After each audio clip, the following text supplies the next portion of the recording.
So hello everybody who's viewing this video, and my name's Sheen Towers. I am the Director of Studies for the Metropolitan Study Group of the SRIA. The presentation today is from June the 21st, 2025, and the presentation is by our dear friend Frater Lee Barlow. The title of Lee's presentation is I and the Land Are One, the Temple of Time, the Cosmological Landscape of Glastonbury Abbey. Now, I wasn't able to be present to host this meeting on the day because of other commitments. And unfortunately, there were some technical difficulties at the start of the meeting, which meant that the meeting didn't start until really quite late on the day. So consequently, I've asked Lee if he would be happy to record a little introduction where he has the opportunity to say some of the things that he was not able to say on the day of the recording because of the technical difficulties on that day. So it gives me great pleasure to hand over to Frater Lee Barlow. Over to you, Frater Lee. Thank you very much, Frater Sheen. So yes, this particular presentation presents the fruits of various studies that I've been doing over the last few years at the Glastonbury Abbey. So the contents of this talk that you're going to hear gives you an overview of that. And they're all part of a forthcoming book project. So all of these materials are basically parts that I've released that belong to that. So I just very much hope you enjoy what you're about to see, and thank you for giving me the opportunity to introduce this subject to you all, and I hope you enjoy it. Just before I begin as well, just to let you know that what I'm presenting here are materials from various bits and pieces of research that I've been making over the last 2 or 3 years while I've been living around the site of the Abbey. Hopefully you can see my cursor there on the screen. I sort of live over in this direction, over here at this side of the Abbey grounds. And so I've had multiple opportunities, almost on a other than daily basis. I can kind of wander in and have a look around. And so what I'm here to present today is materials which are going into a book, an entire book that I'll be putting out in the not too distant future. And obviously in that book I'll be going into a lot more detail. But what you're going to get presented with here are aspects of things which you may not have really considered in this way before about the Abbey. And it's something which can actually end up being quite applicable to many other places as well, but there's something particular about the way it's presented here. So from above, we have the Abbey plan here. We can clearly see the entire structure of Glastonbury Abbey. At the top there, if you follow my cursor, we see the Abbey House. And right down here, the Lady Chapel. Over here, we've got the original ponds, which I do believe originate from the time of when the monks were still living there in the cloisters just by the sides of the Abbey. So prior to, obviously, the destruction under King Henry VIII of the Abbey, this was a functional fish pond. It still has plenty of fish in it today. The Abbey ground itself we'll go a little closer to, but this is just to give you an overview at the moment. So what we have here is showing you from Google Earth. We can see this area here in the ground. This is St. Dunstan's Chapel. The St. Dunstan, of course, was quite an important figure. And we've got the back of the Lady Chapel right here. So this entire area here is the Lady Chapel. Now, if we go back just a little while, so this is situated right there at the bottom of the screen. The Lady Chapel, the back wall of the Lady Chapel right there. So that just gives you an idea of what we're looking at here.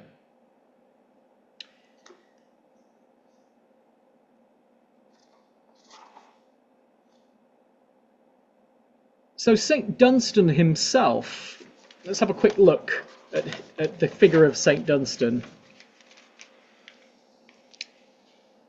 So as it says here, there's no definitive date for the construction of St. Dunstan's chapel at Glastonbury Abbey, but it was likely built in the 10th or early 11th century, during or shortly after St. Dunstan's time as the Abbot of Glastonbury. Likewise, detailed descriptions of its architecture and appearance are scarce.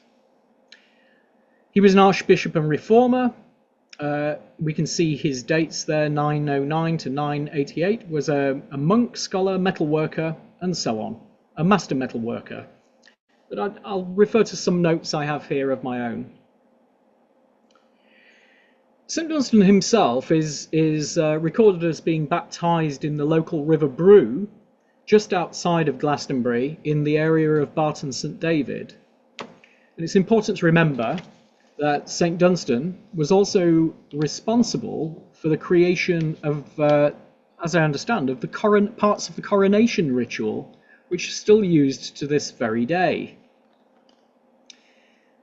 There's been many fascinating legends and stories attached to St. Dunstan, but we'll begin with the following.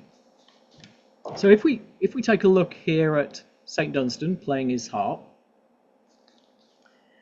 so I like to think that this shows him within this same location, because the dimensions of the chapel we see here appear to be pretty much around about the same size as a room would be in that little area that he built his cell. So the dimensions are very similar. We see him here playing his harp, which is obviously, the harp is an instrument which depicts harmony. So like we see in a lot of old alchemical diagrams, we see the principle of harmony represented usually by instruments which represent that principle of harmony. And above his head we see the unmistakable instruments related to alchemy, the balloon, the pelican, and so on. We also see the devil appearing and attempting to enter the door of his room. So in some depictions of this same scene, St. Dunstan seizes the devil by the nose with his tongs. And of course, those types of things are quite often alchemical jokes, because it shows like the stench of the sulfur that the works of alchemy might actually be producing. And of course, him being a metal worker, we see his tools laying around on the floor and his anvil. One of the local symbols, because there's a St. Dunstan's school close by in Glastonbury, is the symbol of the horseshoe, because he was known as a smithy metal worker and so on. So with him being a blacksmith, this brings his symbolism in alignment with that of the mythical god Vulcan. So if we start thinking in terms of Vulcan, Hephaestus in ancient Greece and so on, we get all of these associations with metal workers. And of course we've got the principle of Tubal Cain as well. All of this, plus his associations as being the patron saint of the alchemists and of the traditional connection with these gods with alchemy, help us to understand that Dunstan is a function of the archetype that controls fire. So if we think of him in this way, think of him as being an archetypal figure in the same way as Hephaestus, the same way as Vulcan, and so on. So if we begin to think this, And then we think of him as being one who controls the subterranean fire, the Vulcan, the volcanic fire. So, in other words, the hidden or occult fire, which would be needed to cause the necessary transmutations towards the aims of the alchemical great work. So clearly the poisonous fumes and the noises of intense heat, the bellows, the tongs, the anvil of the smithy are very much more in accordance with like the symbolism of the devil coming through the door, being those discord and lots of fumes and discord and general chaos that type of work would be involved in. Yet in the middle of it all, here he is working his harmony. So very much like the way that someone would, like we get with the symbolism of Apollo with his harp. So I just bring these things to your attention. Now, I'm bringing your attention here to Dr. John Dee, who we know here between 1527 and 1609, as it says here, occult scholar and alchemist. We all know plenty about Dr. John Dee, but what some may not be aware of is the fact that John Dee actually discovered his powder of projection reputedly by a visit to Glastonbury. And when he visited Glastonbury and found this powder of projection, in his journals, he writes about this powder of projection being a red powder and specifically names it as the powder of St. Dunstan. So we have this interesting connection between Dee himself finding the powder of projection in Glastonbury during a visit to Glastonbury. And of course, it was after that fact that Dee was sent around the world by Queen Elizabeth I. We have here quite a famous image of John Dee demonstrating an experiment before Queen Elizabeth I. And it's reputedly Dee showing a demonstration of the transmutive qualities of the powder of projection before the court of Queen Elizabeth. But of course, then Queen Elizabeth sent him on to do lots and lots of work around Europe, visiting Emperor Rudolph of Prague and many, many other royal courts in his time. Now this is an interesting picture because this one was taken actually on the night of a festival which happens every year in Glastonbury, and it was the Frost Fair. It's an old agricultural festival which has been taking place for way back in time, as far as anyone in Glastonbury can remember.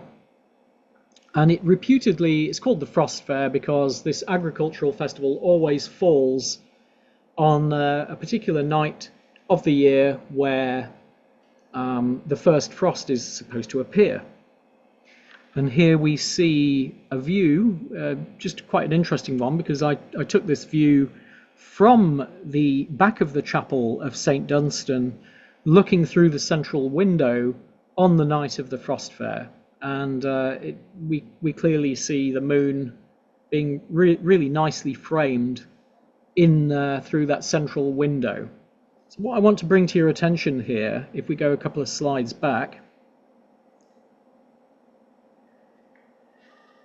is that we're basically looking through this window here from the back of St. Dunstan's chapel here, looking up through that window. And if we're here and we look through that window, we have a sight line which takes us right through the center of the entire abbey. We can see there's a very strong alignment running right through here. And for those of you who may know Glastonbury, we have sorry, there's something going on my phone.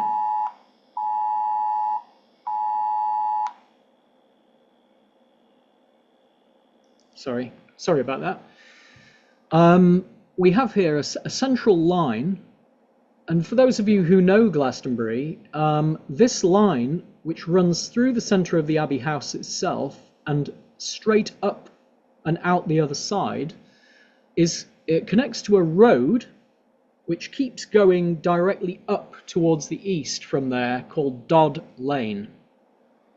Now, Dodd Lane, for those of you who may be familiar with the terminologies of ley lines and so on, is related to the concept of the Dodman. Now, the Dodman was the one who would go through the landscape laying out the lines, and some say that the chalk figure of the Dodman, which is, I think, in Dorset, has the two pillars or two poles in either of his hands, as if he's stepping through a doorway or holding literally two pillars. These figures became very, very connected with the concept of the lines being laid out in the land, and the entire concept of ley lines and so on. So there's a definite connection between this idea of the Dodd Lane, which runs directly through the Chalice Hill, connected to the local legend of Joseph of Arimathea visiting Glastonbury at the very earliest foundations of the original church, which was placed here in Glastonbury Abbey. We'll come more to that later. So we have Dunstan, clearly associated with this place.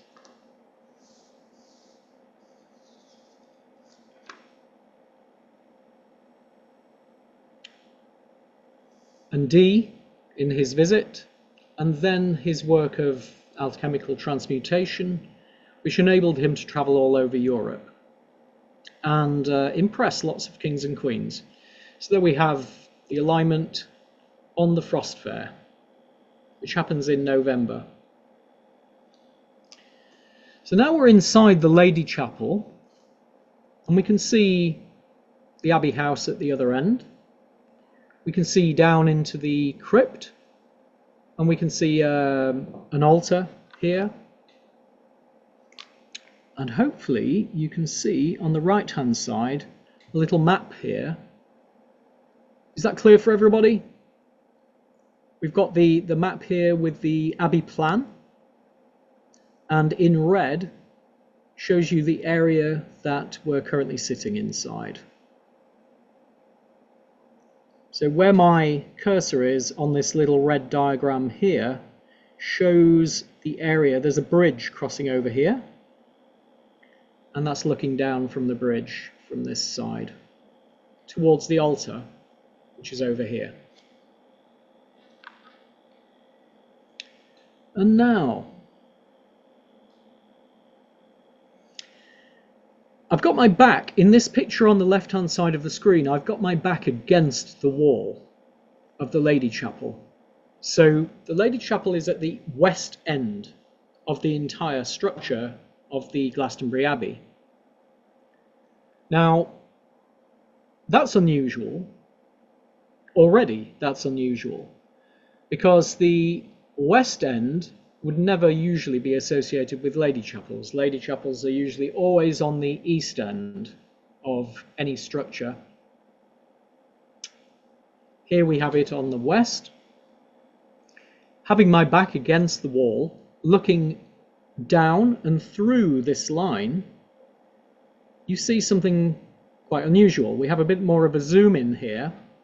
That central line runs directly through the center of the Lady Chapel. Then what happens is something unusual happens here.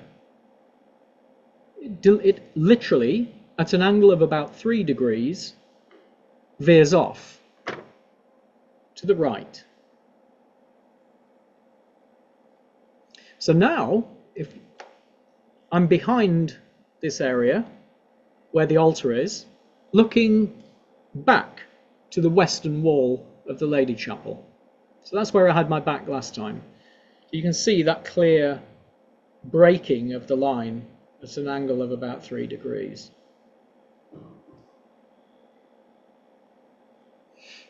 This picture was also taken from that little bridge inside the Lady Chapel on that night of the Frost Fair in mid-November. We can see the moon as it would have been shining. So we can see this is a particular point in time where that line is pretty much lined up with the architectural design itself. This particular area here is the Wall of the Galilee. And here on the right-hand side, a little bit more of a closer look at that. So now looking again at the Abbey plan, we see this red area here. The red area here is just this area here, where we have this platform, and the chapel is directly underneath it. So we have that. Hopefully you're all been following this.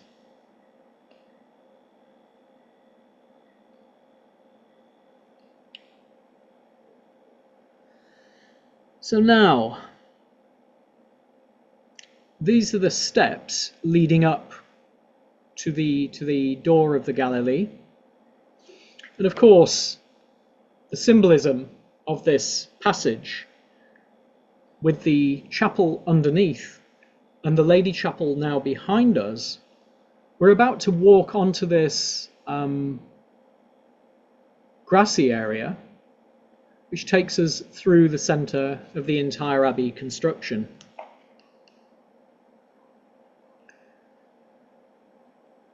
So as it says here, the Galilee was a western entrance or narthex-like structure, likely serving as a transition space for pilgrims and monks.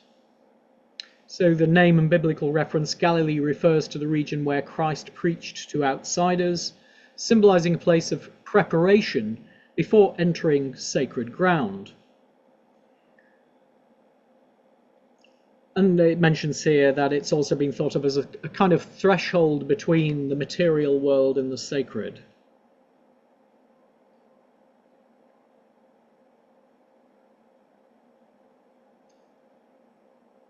So what's interesting here, if we just move on a little.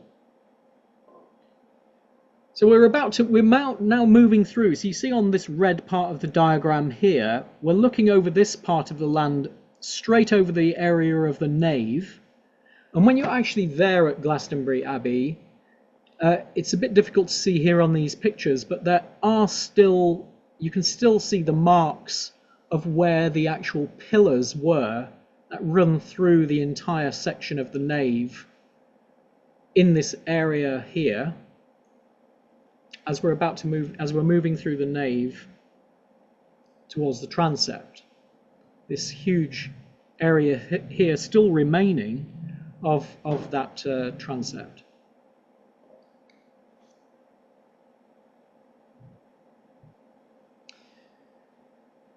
So by the time you get up here, once you've been through the transept, you see this area here. Now, of course, highly debatable.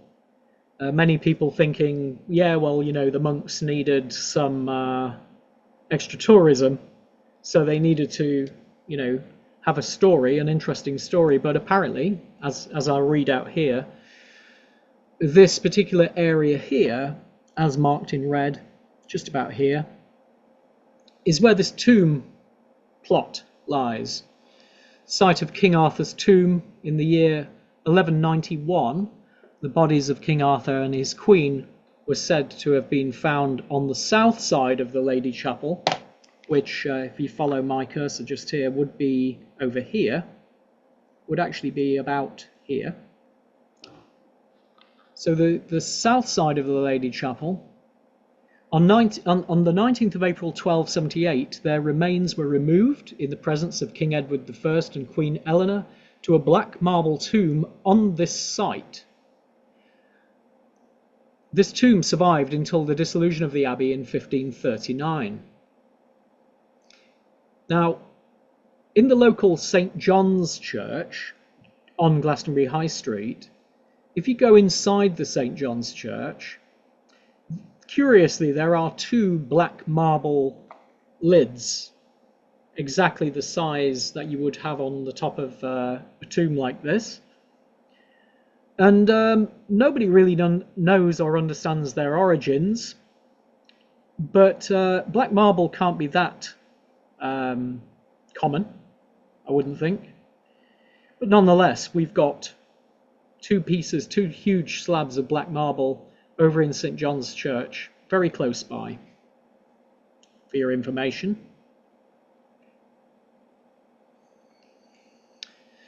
So apparently the monks claimed to have found Arthur and Guinevere's tomb during the excavations ordered by King Henry II, supposedly marked by a lead cross inscribed with his name. Yes, on that south side of the Lady Chapel, there's a specific point.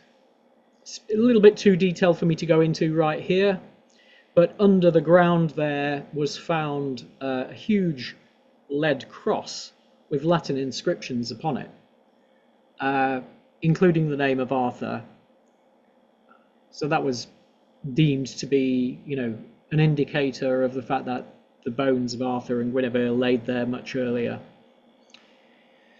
So we see here that there was a loss in 1539 during King Henry VIII's dissolution of the monasteries. The tomb was destroyed and Arthur's remains were lost.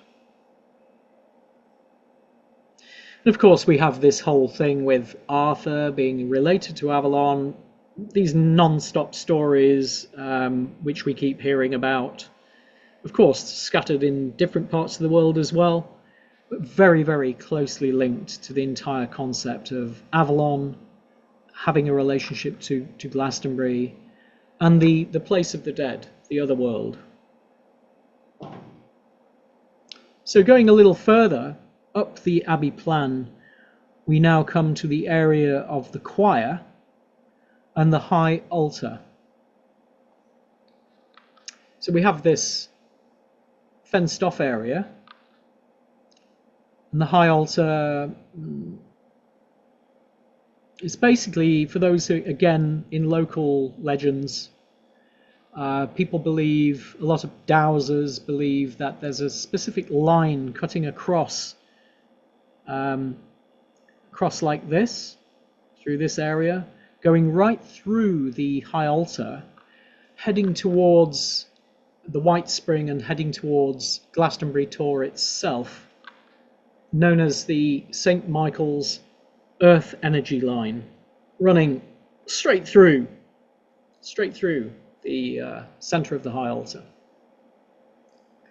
And in front of us here is another area, and this is the last section which we see here up at the top.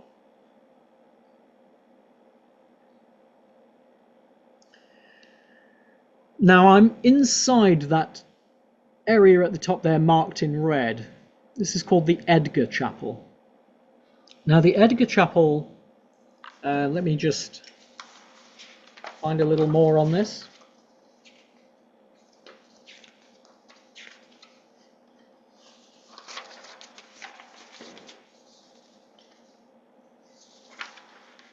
Yes, so the Edgar Chapel in 1493 to 1524, that was the span of his life, the Abbot Richard Bear built the crypt of the Lady Chapel, dedicating it to St. Joseph, and also built the Church of St. Benedict's. But it was the last Abbot Richard Whiting who completed it. So this Edgar Chapel was completed very late, actually, in the Abbey's history. But a very significant figure, especially for our Society of the SRAA, was directly linked to the discovery of this Edgar Chapel. Now, here we are sitting inside the Edgar Chapel on this photograph. So we're right up here in the east, looking west. So we have our backs against that red area at the top there on the Abbey plan. We have our backs against there, looking down through the entire abbey structure again towards the west. So now we're looking back west through the entire structure from the top of the Edgar Chapel. And as you can see, we're going straight through the Edgar Chapel, straight through the centre of the high altar. And if you follow my cursor in the centre of the screen, you can see there, that's where the position of the King Arthur's grave, once it had been moved from the south side of the Lady Chapel. We go then through the nave, through the transept, through the nave. Here is the doorway of the Galilee again. And then obviously going down through into the basement, under the ground, is where you saw that line in the floor. And we can begin to see another structure popping up there in the background. But hang on a minute, this has not been anything that I've described to you so far. This is another structure way off in the distance at the other side of the town. But you can clearly see that it's been constructed to be on this line. So there's a definite emphasis on this one singular line that all of these structures are adhering to. And remember, because we now have our backs against the eastern wall of the Edgar Chapel right at the top of the Abbey structure, there's a definite emphasis on this line. This is the figure that I was talking about. This is Frederick Bligh Bond. Now, when I was looking through the SRAA's archives, Bligh Bond, in I think 1901, if I remember correctly, was already a 7th degree in our society. It says here that Bligh Bond joined the Masons in 1889, the Theosophical Society in 1895, the Society for Psychical Research in 1902, Societas Rosicruciana in Anglia in 1909, which is not entirely correct because I saw him as a 7th degree in a much earlier document than 1909, and the Ghost Club in 1925. He was basically someone who was put in charge of the excavations at Glastonbury Abbey to discover Glastonbury Abbey's lost structures. He became very interested in psychic archaeology and used automatic writing to contact spirits of the medieval monks who guided his excavations. And he was the one who found the Edgar Chapel, the hidden chapels and parts of the great church. So he was quite an important figure. He was, however, dismissed from his post because he was employed by the Church of England. And of course, they didn't take very kindly to his pursuits of making research via spirit communications.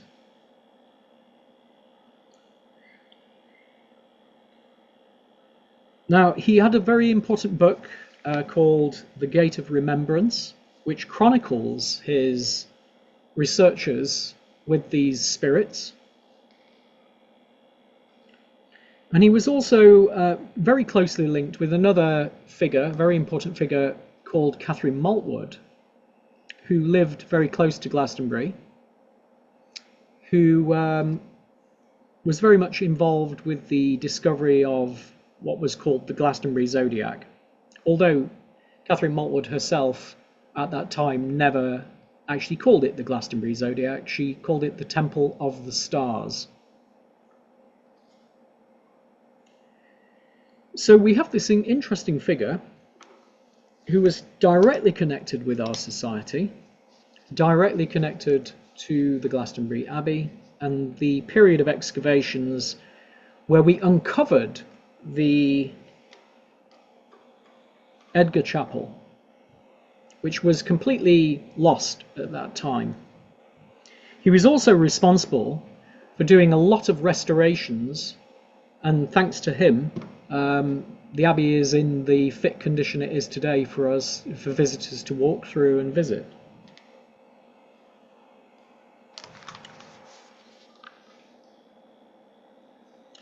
So apparently Bond became increasingly absorbed from the early 1900s in the excavations of Glastonbury Abbey, and in 1908 was appointed the director of excavations, as I say, under the Church of England.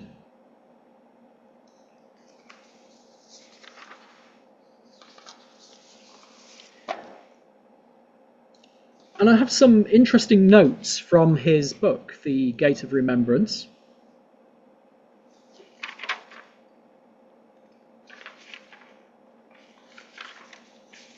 Which I shall read out to you.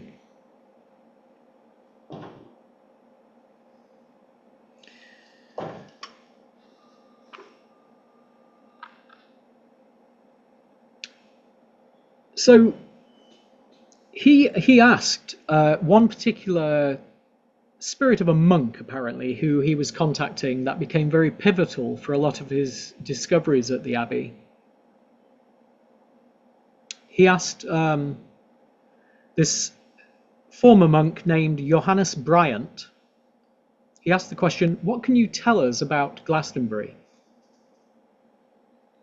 And the response that he got from this monk was, all knowledge is eternal and is available to mental sympathy. Now I write here, this answer is so pertinent to guide us in this type of work, for those of us who gather that which is scattered unto the ages.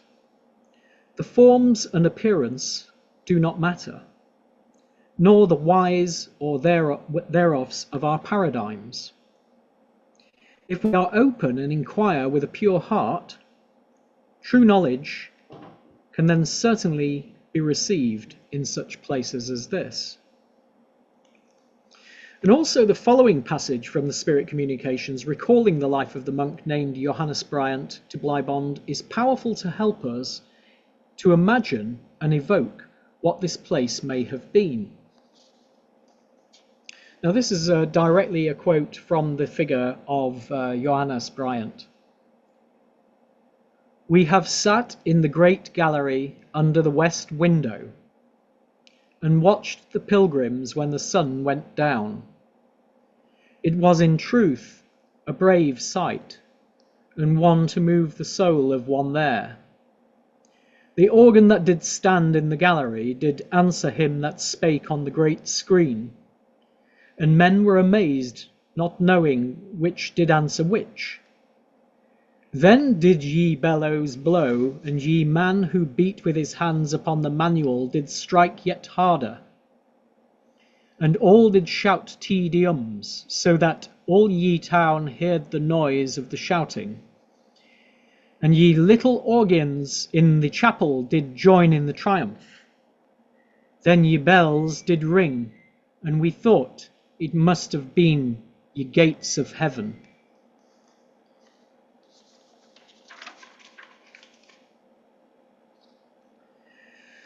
Bond was further inspired to ask an important question that foreshadows a point of view that has parallels with current-day quantum physics.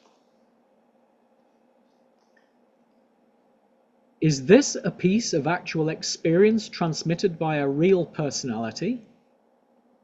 Or are we in contact with a larger field of memory? A cosmic record, latent yet living? The eternal knowledge of the first writing we record, and able to find expression in human terms related to the subject before us, by the aid of something furnished by the culture of our own minds, and by the aid of a certain power of mental sympathy, which allows such records to be sensed and articulated.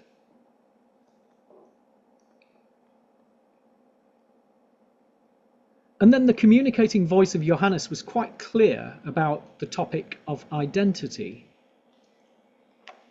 In other words, who is he? Who are you, Johannes? His answer was, "Why cling I to that which is not? It is I, and it is not I, but part of me which dwelleth in the past, and is bound to that which my carnal soul loved and called home these many years. Yet I, Johannes, am of many parts, and ye better part doeth other things, Laus Deo, only that part which remembereth clingeth like memory to what it seeth yet.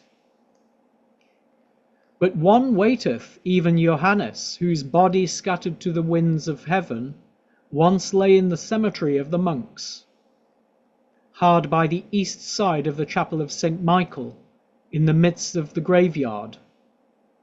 What matter? He lives yet in the universal memory, and speaks and acts through every channel in which the universal life flows. Yet when he is himself, he speaks well, as he was wont in the rude times that are as yesterday. Those others, the great and the simple, are past and are gone to other fields, and they remember not save where the love of Johannes compels their mind to some memory before forgotten. Then through his soul do they dimly speak, and Johannes, who understands not, is the link that binds you to them.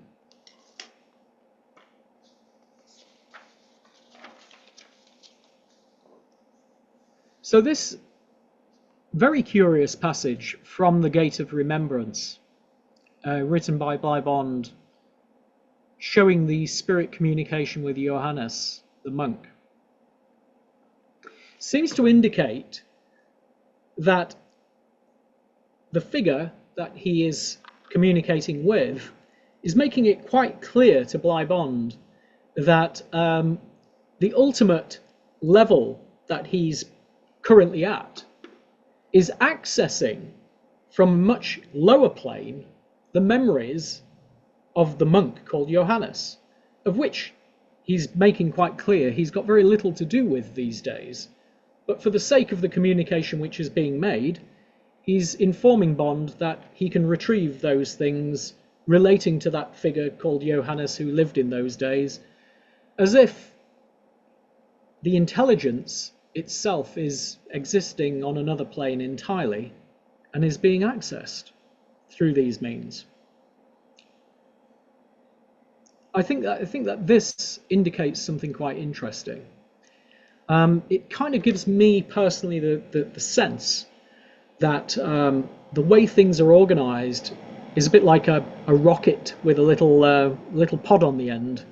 That the true self is attached to this little part, and all of the other parts are just falling away and are being accessed in different ways by, say, for example, in this instance, by Bleibond himself.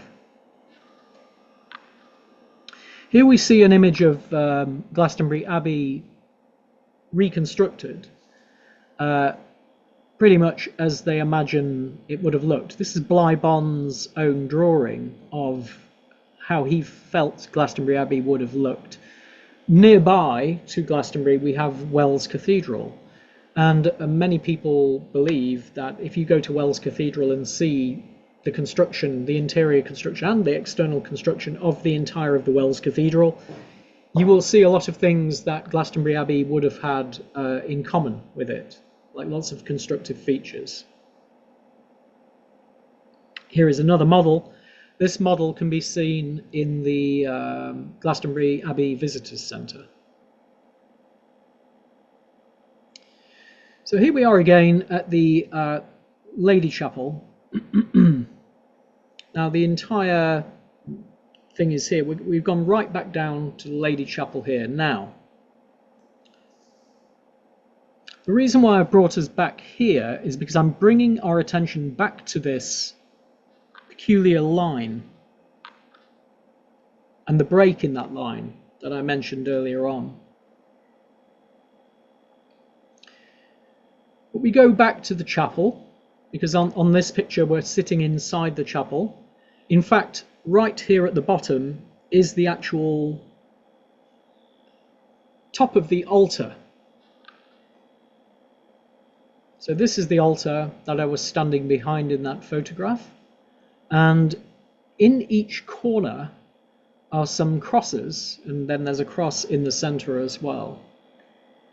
We have just here on the right an actual close-up of one of those crosses, which is quite clearly Croix Pattie, associated, of course, more commonly with the Templars. Now, in one of the old diagrams, we can clearly see at the bottom of this altar that this is totally a modern construction. The top isn't. The top most certainly isn't a modern construction. But in some of the old pictures from the time of William Stukely and also of the time of Bleibond himself, there are some images of what was beneath here. And there was an old medieval casket, stone casket, underneath. I have a picture of it just here, in fact. I don't know if you can see that. Just here.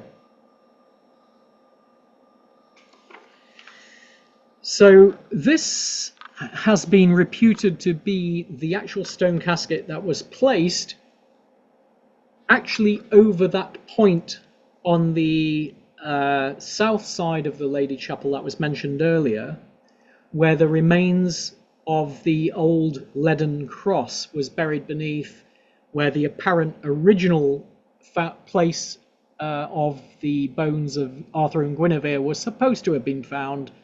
And according to Geoffrey Ashe, the local historian of Glastonbury, who died a number of years ago, who wrote many books on Arthur, considered a bit of an expert on the subject, he actually used to live in Dion Fortune's old house, by the way, which is still there, up on the side of the Tor. He basically mentions the fact that this was supposed to have also been the burial place of Joseph of Arimathea as well. Regardless, lots of different myths and legends surrounding these figures: Arthur, Guinevere, Joseph of Arimathea, even the apparent visitation as a child with his uncle Joseph of Arimathea of Christ himself to Glastonbury. Hence the lines within William Blake's Jerusalem about the feet walking upon this holiest of earth, which some of you may be familiar with. But anyway, these are all different ideas that people have had about Glastonbury. I'm just putting forwards to you some things that I've seen there myself while I've been investigating.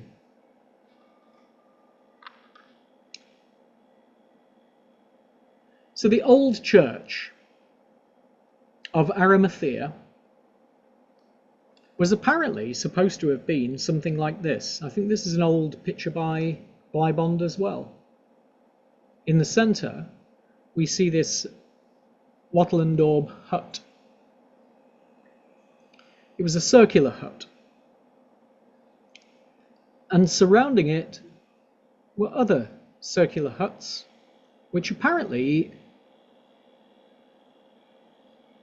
were for the followers who came with Joseph of Arimathea to inhabit. So the old church, the reason why I'm showing you this picture of the old church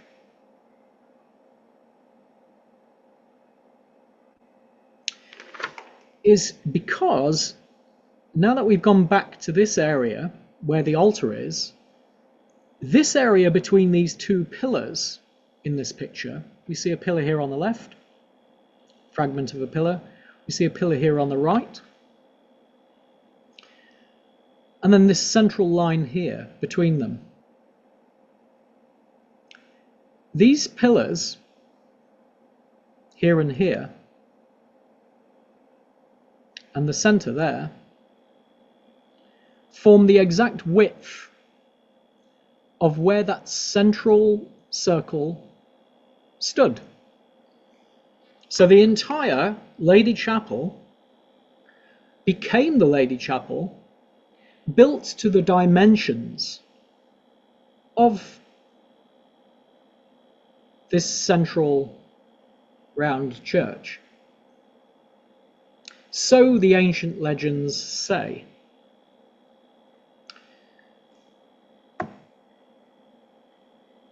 So now I bring your attention, let me just go forwards a little bit here. Yeah. So we have this central circle.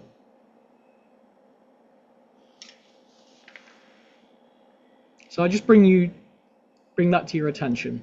Also behind the Lady Chapel is this area of St. Dunstan's original little cell that he built for himself. I'm referring to it as the fire pit. The fire pit because, well, that's where he was working his fire. Very well known in his symbolism.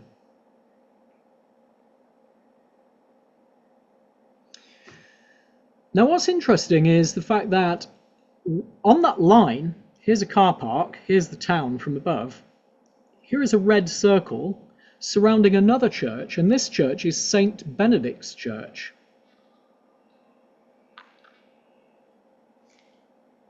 We follow this line up, straight through the roof, and we actually touch upon the beginning of the Lady Chapel. So there's St. Benedict's Church. You see, if you remember, when we were standing in the east looking west, we saw St. Benedict's Church poking up. So if we go back again, look at the distance between the back of the Lady Chapel, and there is, just at the top of my cursor there, that's actually where the back of St. Dunstan's chapel is. And then there is St. Benedict's. So now we're looking from the top of the abbey entire, from the east down to the west, and we can see St. Benedict's poking up on the same line, with all of that area of the town between them. So here we are again. This photo was taken if we, for example, were about another 60 or 70 steps behind ourselves up on the hill looking down. We can see St. Benedict's sticking up much more clearly from that vantage point between the two towers of the Lady Chapel. So here we are again inside the chapel, the Lady Chapel, remembering that these two pillars mark the actual dimension of that central circle. Something else that I just want to point out here is in the wall, on the outside of the wall, just behind this bridge, just over here, in the wall at ground level, because we're underground here, so at ground level, in the wall, just up here, is this curious stone. And it has the name of Jesus and Maria. Now, if we see here in red at the bottom of the Abbey plan, this area here, and then we see this other image here of the Abbey plan. Here is the Lady Chapel blown up a little bit. We can see more detail. There's St. Joseph's Well just there as well. So right next to the St. Joseph's Well here is this stone where we see Jesus and Maria. Now, Bleibond himself most certainly was aware, because Bleibond wrote a book with another pastor called Cox, I think was his surname, and it was a book on gematria. Now, of course, we're all familiar in the SRAA with the concept of gematria.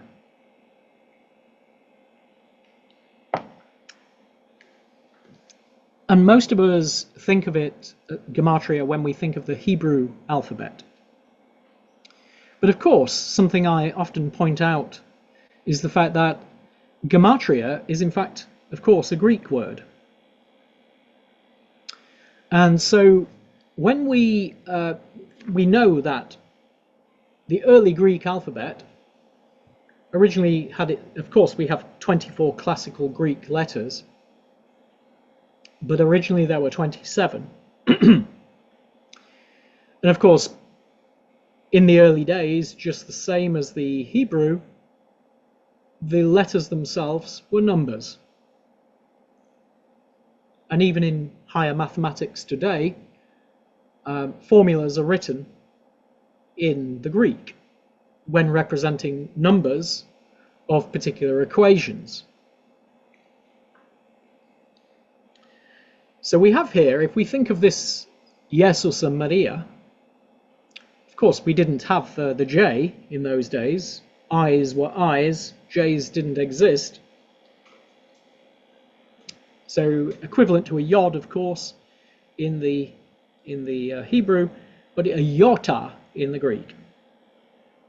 And also, if we consider the fact that the New Testament was written in Greek, and also we have the notion of adding these together to create a number. So when you add these together, Jesus in the Greek produces the number 888. When we add the name Maria together, we have 192 in the Greek. So Bleibond, writing his book Gematria with a pastor called Cox, they were very, very heavy on their use of the Greek Gematria. Another person who's very key to the Glastonbury in more modern times, to Glastonbury's mythos in more modern times, of course, was this chap here called Jean Michel. Jean Michel, as it says, was a British writer and researcher known for his work on sacred geometry, ancient sites and ley lines, a leading figure in the Earth Mysteries movement, which explored the connections between ancient monuments, numerology, and cosmic alignments. So, gematria, of course, a Greek word. Gaia, metria, Gaia, geo, earth. Metria, metric, to measure. Geometria, geometry. So there is a sort of linked concept here behind the idea of not just the numbers themselves being produced by the names of things, but the knock-on effect of them being expressions of not just angles and angular measurements, but measurements of the Earth itself. And so something starts to form a picture here. Jean-Michel was very interested in this. He took a lot of influence, of course, from Bleibond himself.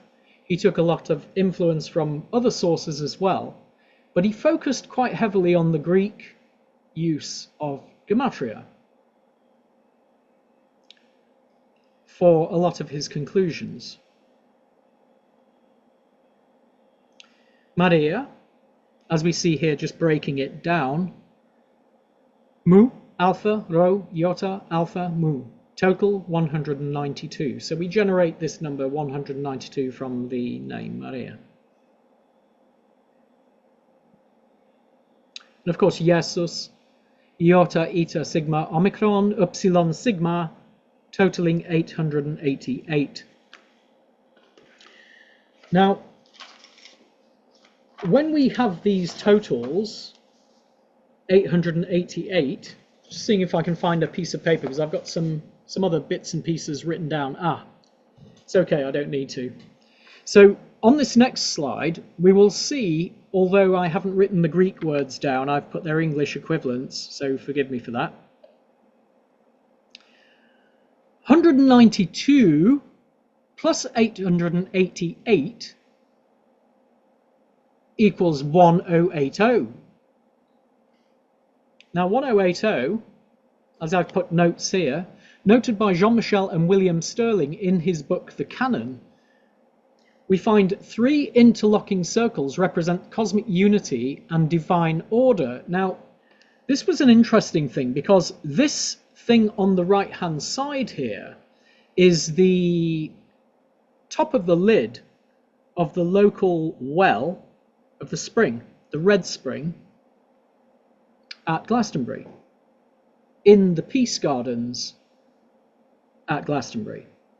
And this particular design was created and gifted to the Peace Garden by Frederick Bleibond himself.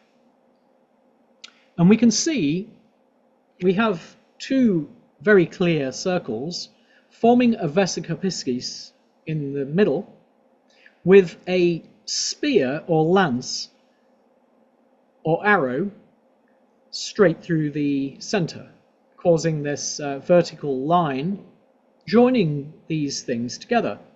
But if we now consider that, if we consider this as one single circle is 360, and then the second circle is 360, enclosed by the general all-round circle, an extra 360 forms this same number, 1080. So we have the masculine and the feminine joining together through the vesica, enclosed by the final circle, 1080. 360 times 3 is 180. And these are words in the Greek. 1080 equals a lance or a spear, which we clearly see through the center of the diagram. Xiston. The Holy Spirit, ton nevmo agion, is 1080. The Fountain of Wisdom, Pegi Sophias, is 1080. Torgaia Nevma, the Earth Spirit, is 1080. Plus Tartaros, the Abyss. But very interesting also, it's also the perimeter of the sarsen stones surrounding Stonehenge, just as an interesting point. This might seem a little unconnected, of course, but we look a little further. Here we see Stonehenge. And here we see the actual plan of the Lady Chapel in absolutely perfect dimensions. There is that central circle, if you follow my cursor here on the screen. This is the exact diameter of the circle of that central Joseph of Arimathea's original church. Right there. And then, of course, we have these stones, which are the blue stones of Stonehenge. And they perfectly touch the perimeter wall, which is right here. This stone here, by the way, that my cursor is touching, this is exactly against the point where the Jesus and Maria stone is placed. It then goes, and those stones finish at exactly the point where the general line and the beginning of the entry through into the nave starts here. So the Galilee, of course, crosses here. This is the known as the central slaughter stone or altar stone in the center of Stonehenge, touching the perimeter of that circle. Then we have the trilithon stones. You see here on the right-hand side, we have these, seen from above, trilithon stones, where we have the lintel over the top of the two standing stones. You can see here in this diagram on the left again, surrounding the Lady Chapel, that you can see this without the trilithon over the top. That's what we have. Of course, in its current form, Stonehenge is rather decrepit. Here, the stones have been put as they would be standing. And then, of course, around the edge, we have the outer sarcens. It's these outer sarcens which have the diameter of 1080 to match all of the other things I showed you to do with that particular number.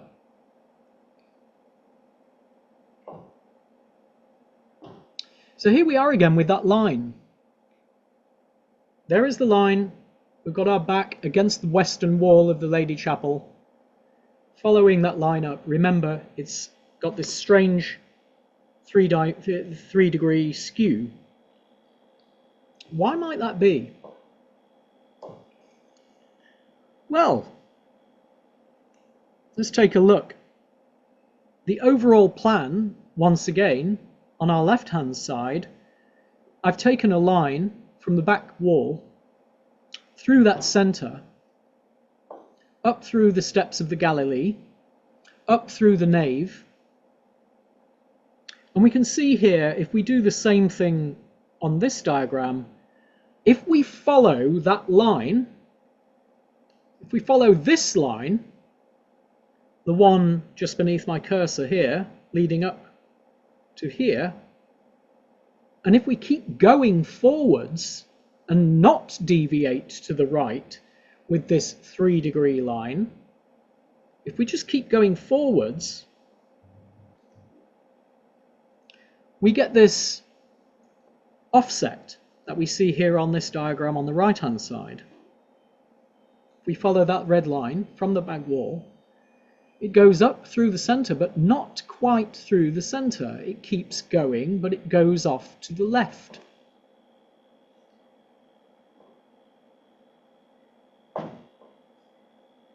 Now, if we keep going along that line, following the line, it takes us up through the left-hand side of the Edgar Chapel, not through the very center of the Abbey House, because the Abbey House itself follows very clearly this central line, as does Dodd Lane directly behind it. Following it on this skew angle, if we keep going, we keep going from Glastonbury just here at the bottom of my cursor, and we just keep going across the countryside, following it precisely. Some of you might be already guessing where this goes. 40 miles as the crow flies to this curious place here. Ah, voila, Stonehenge, right to the center, to the very center.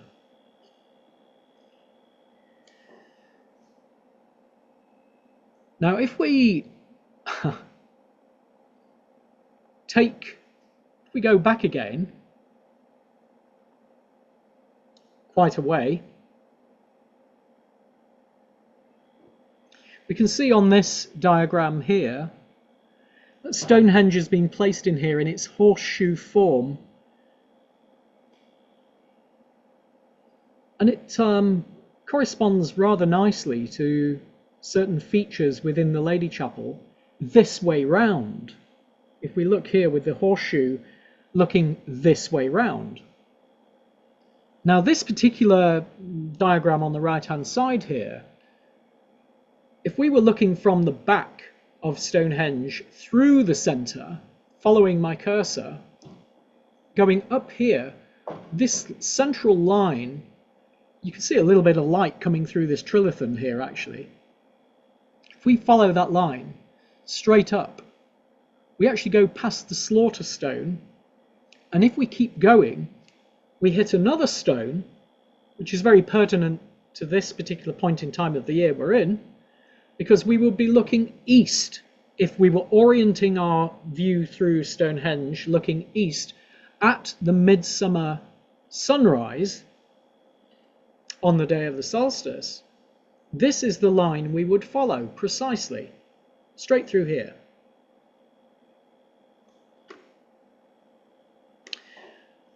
But remember, we've superimposed this image onto the Lady Chapel.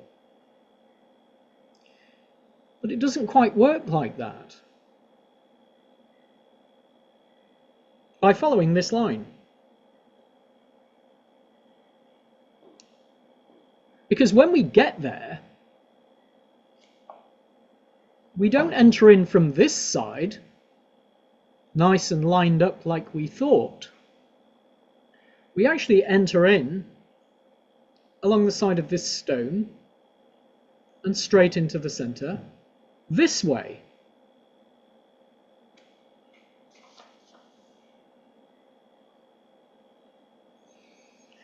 So what we've done essentially, if we look at this image on the right hand side, is we've come in here and entered the centre here. But if we look at the line from the 0 to 180 along the side of the slaughter stone here, going right through this angle, that's what reaches the heel stone, which stands further over in to the east from here. The heel stone is what catches the sunrise on the summer solstice. So what we've done is we've followed, if we look to the left-hand side of the screen, we've followed this back wall along this central line, eventually hitting this orientation in the centre of Stonehenge. But there's this discrepancy, because if you were here in the centre of the old chapel of Joseph of Arimathea, and if you were looking on the solstice to the solstice sunrise, it would be coming exactly that angle, where you see the yellow line placed.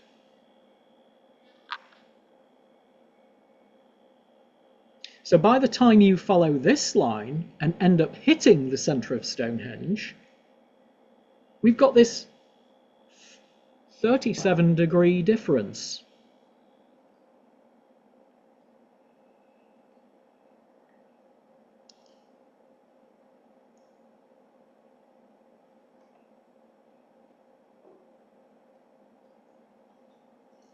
So we see here, I mean, this is quite crude, of course, but by placing, protractor over the center and getting this, it just gives you a visual reference of the kind of thing, the kind of thing I'm talking about. That central white line is the one going to the center of Stonehenge. The yellow line shooting off there is going to the solstice. And of course, this arrangement that we see around the center of the Lady Chapel is an ideal in terms of how it locks into place in terms of the size of the Lady Chapel and how it fits together with the plan of Stonehenge.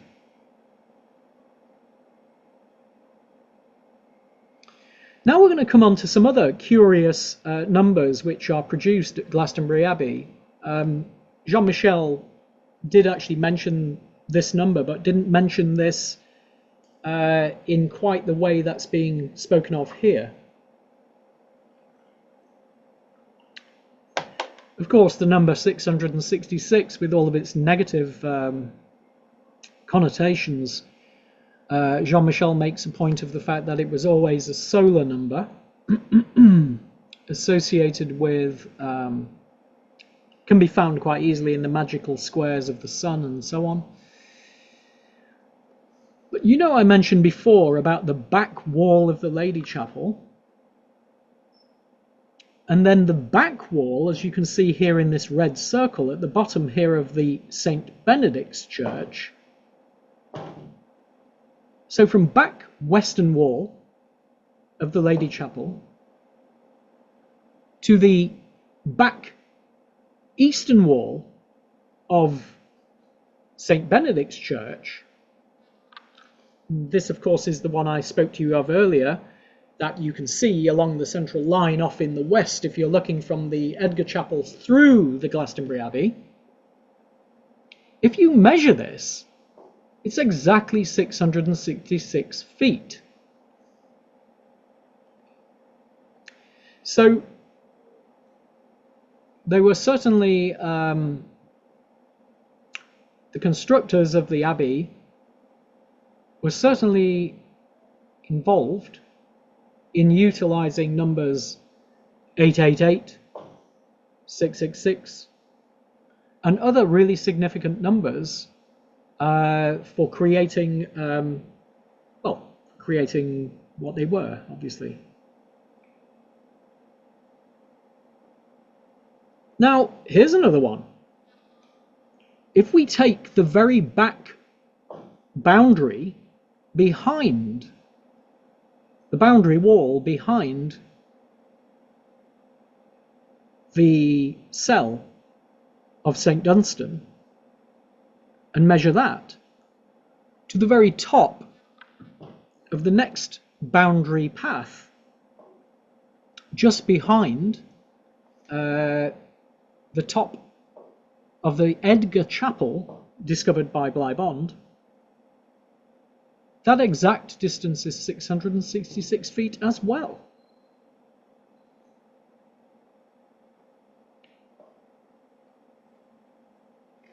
Now, this is not showing very well because there's something blocking the way, and I'm not quite sure how to remove this feature. Ah, there we go. Can you see here? There is the actual threshold of the Galilee steps.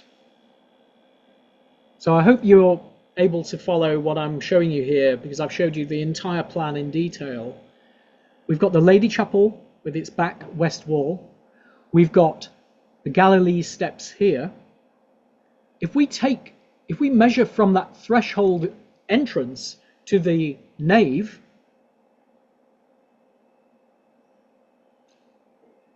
right down to the front doorway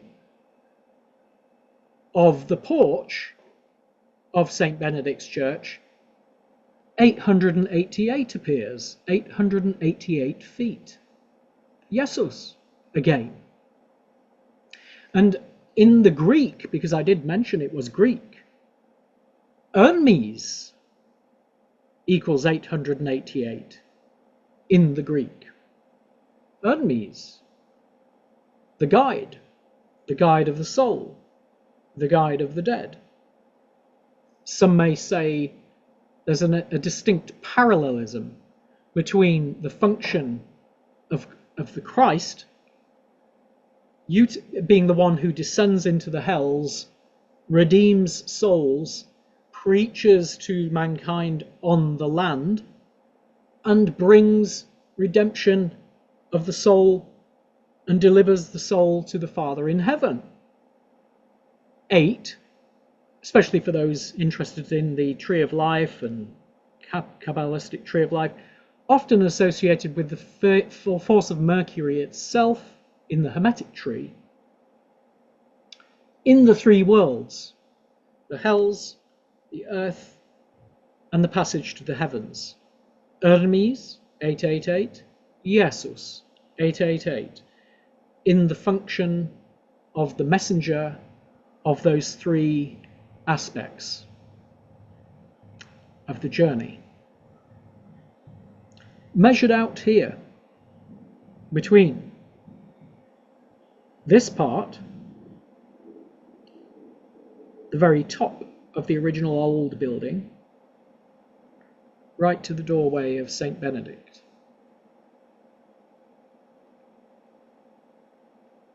Okay, so let me just move this, just a moment.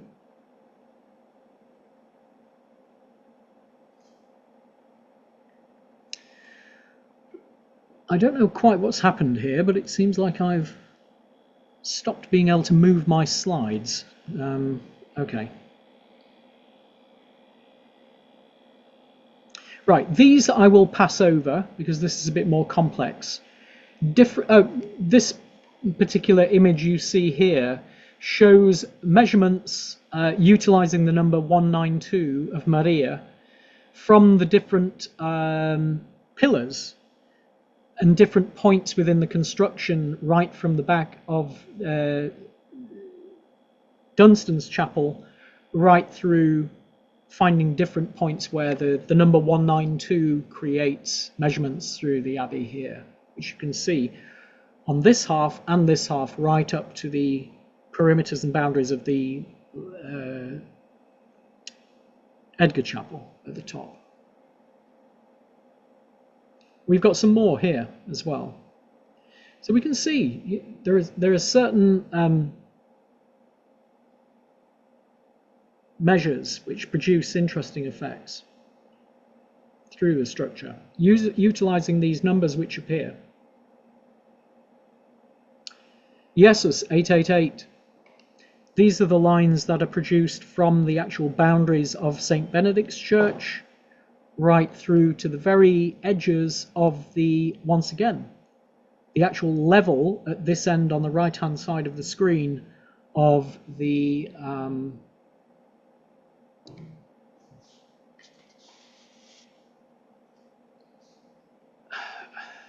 this part of the church at the top, producing this number again, 888, Jesus.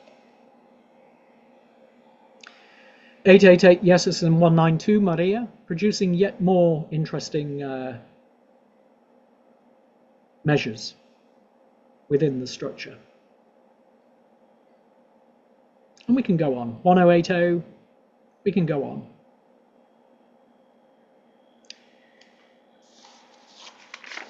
Right. Now, this is where I come to the part where I call the moment of inspiration, because one day I was standing looking down through the entire structure of the church, and I was thinking to myself, the fact that this was so destroyed has actually given us a really unique opportunity. And in a funny kind of way, despite the attempt to completely destroy the place, it's actually given yet more for us to see into. It's enabled us to see things more clearly than otherwise would have been the case, because if the walls would have been standing right in front of us right now, there's no way we would have been able to look down through this structure and see these points of reference right through to Benedict's Church at the back. And one day I was standing in the position of this photograph, and I thought to myself, it's curious because where I'm standing here and where the high altar is there in the center, and then the area where the Arthurian grave was placed, moving all the way down through here, down through the Galilee, the doorway of the Galilee, down into the Lady Chapel, and out to the Benedict's church in the distance, there was something I instinctively could see and feel. There was some correlation between what I was seeing and what I'm about to show you. So we see on the right-hand side the plan of the entire abbey laid out. So, here we go.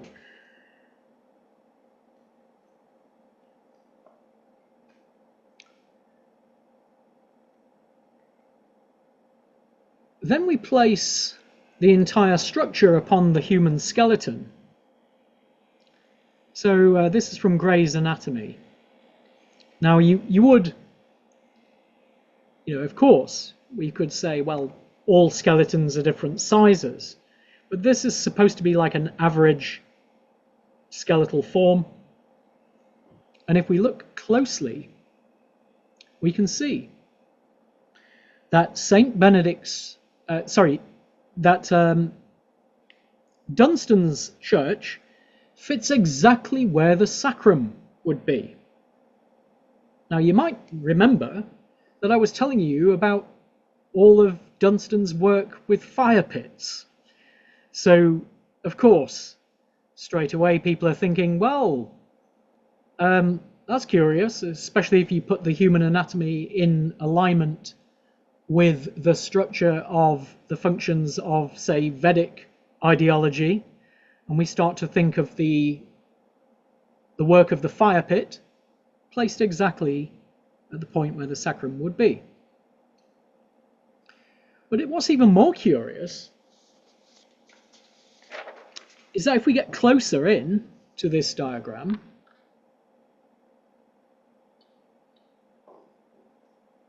hopefully we can, yes. If we get closer,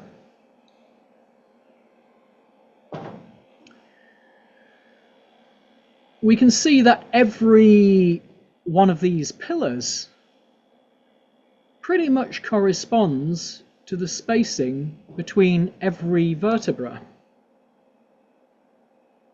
through the entire structure, and even the transept has a direct correlation to the clavicles on the skeletal form, going right through the neck, and then right through to the final part, oddly, the final part, which was discovered by Bly Bond, being the Edgar Chapel, forming the part that reaches to the final crown of the top of the skull. So there we have the dimensions of the entire structure quite clearly laid out within the entire skeletal form. Of course, that made me think of the phrase which is in a lot of modern pop culture used when we think of Arthurian legends, I and the land are one. And all of these Avalonian legends of the fact that Arthur is buried in the landscape itself, and also the references to gematria measuring the names of the different forms, the different names of deity, different names of the different holy names being placed within the structure itself and having some reference to measure in there. So it's worth noting not just the fact that this happens,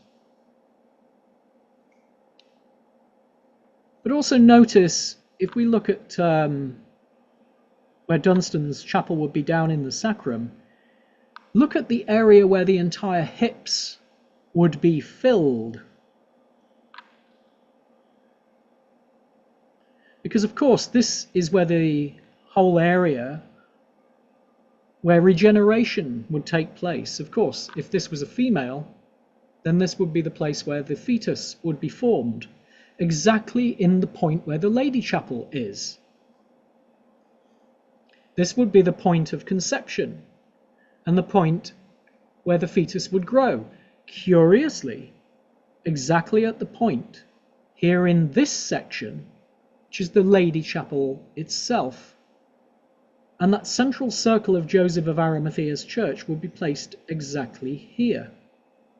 And the whole structure of Stonehenge surrounds this entire area here. If we put the Stonehenge dimension, it fills the area of the belly.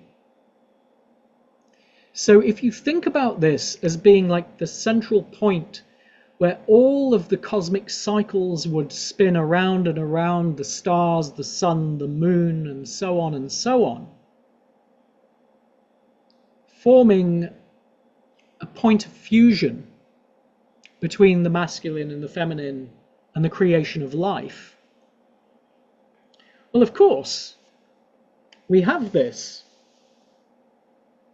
because when you put the 1080 and the 666 together, the 666 represents that solar force running through the land, and the 1080 is very much associated with lunar flux and things to do with waters and streams.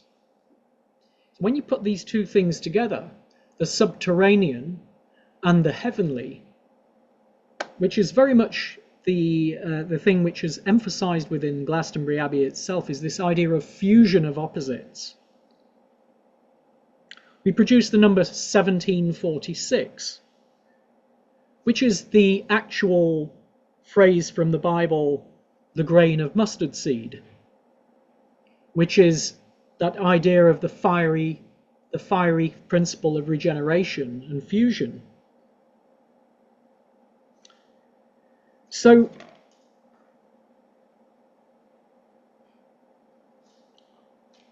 we have all of this here. So just think about that whole idea that inside this area here of the belly. And for those of you who are into Taoist physiology, the actual area here where my cursor is placed at the moment is the place where the Galilee entrance would be. That particular vertebra is known as the Ming Men, the gate of life, in the Taoist systems. So that's interesting. And beneath the Ming Men, inside this whole area of the belly, is the regeneration of life, conception and growth, subject to the cosmic cycles of the sun, the moon, and the stars.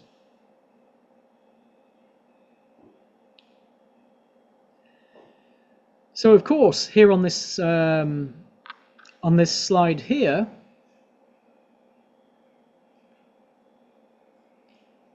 we can see, hopefully you can see, at the top we have Dunstan's Chapel. Through the entire legs, I'll move this, and where the balls of the feet sit, where the heels sit, is more or less parallel with the back wall, that 666 I was talking about, which is the full length of the legs right down to the balls of the feet touching the floor. So Benedict's makes one think of the benediction of earth through the power of St. Benedict's. So I think that's pretty much... So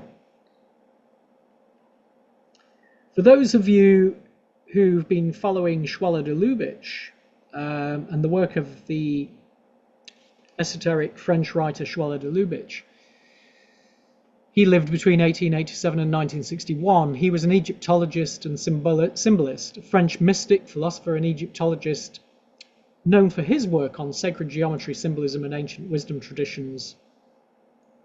He focused a lot of his work on the Luxor temple, and he himself saw that the human frame fitted very nicely within the Luxor temple itself.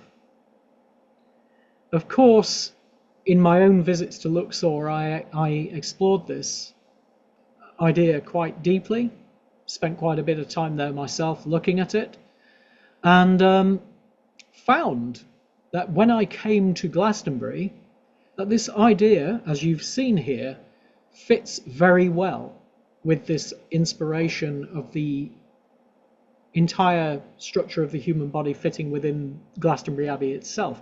Although it's a very different structure, it seems to follow very much the same principles. So I think on that note, I've presented to you what I've put together, and I'll pass it to the floor. So hopefully Justin's still around, and he can reopen the microphones for anyone who wishes to make any comments or ask any questions.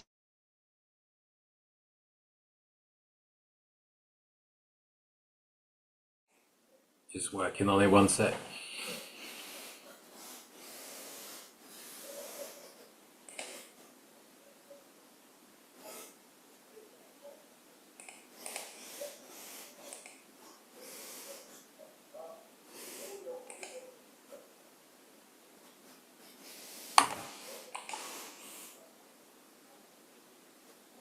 Okay, I think you can unmute yourselves now. Fantastic. Thank you, Justin.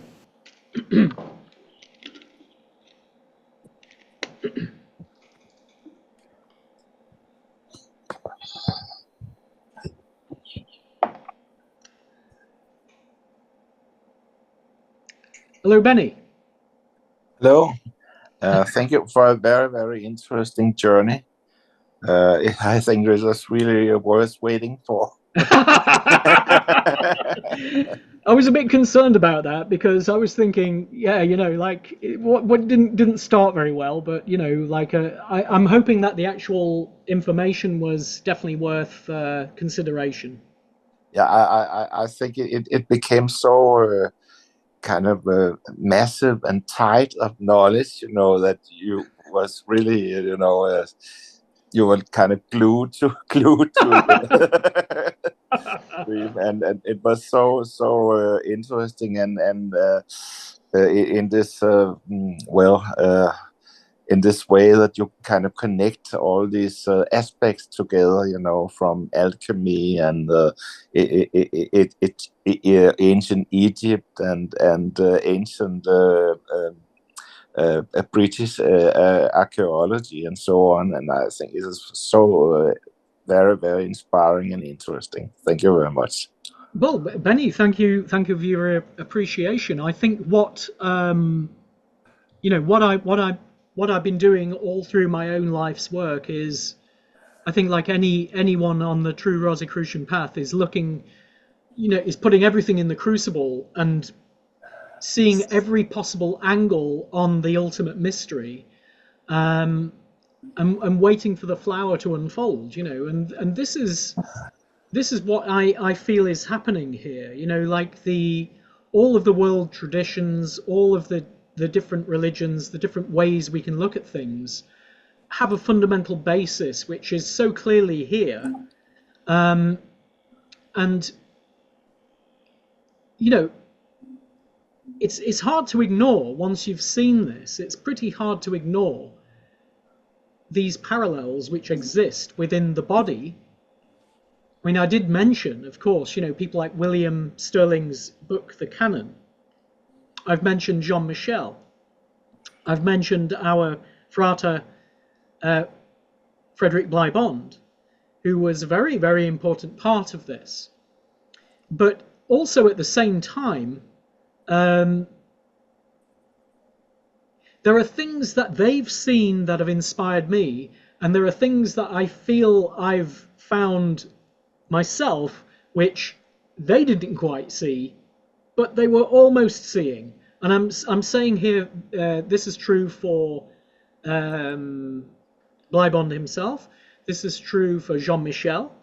It's like I've gone just that little step further, and taken it to the point where it does relate to the body entirely, you know. Whereas before they were talking about the cosmic architecture, it relating to the heavens and the earth. But we are that link between the heavens and the earth.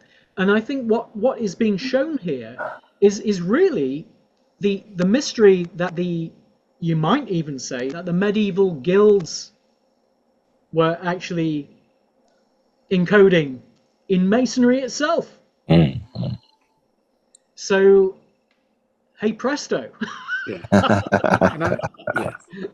Can I ask a quick question, please? Sorry. I think we Edwin, yes, very quickly. We have Pascal waiting for us. Just a very, very quick question. One, I mean, do you have any access to any documentation by the original builders of the abbey and their thought process?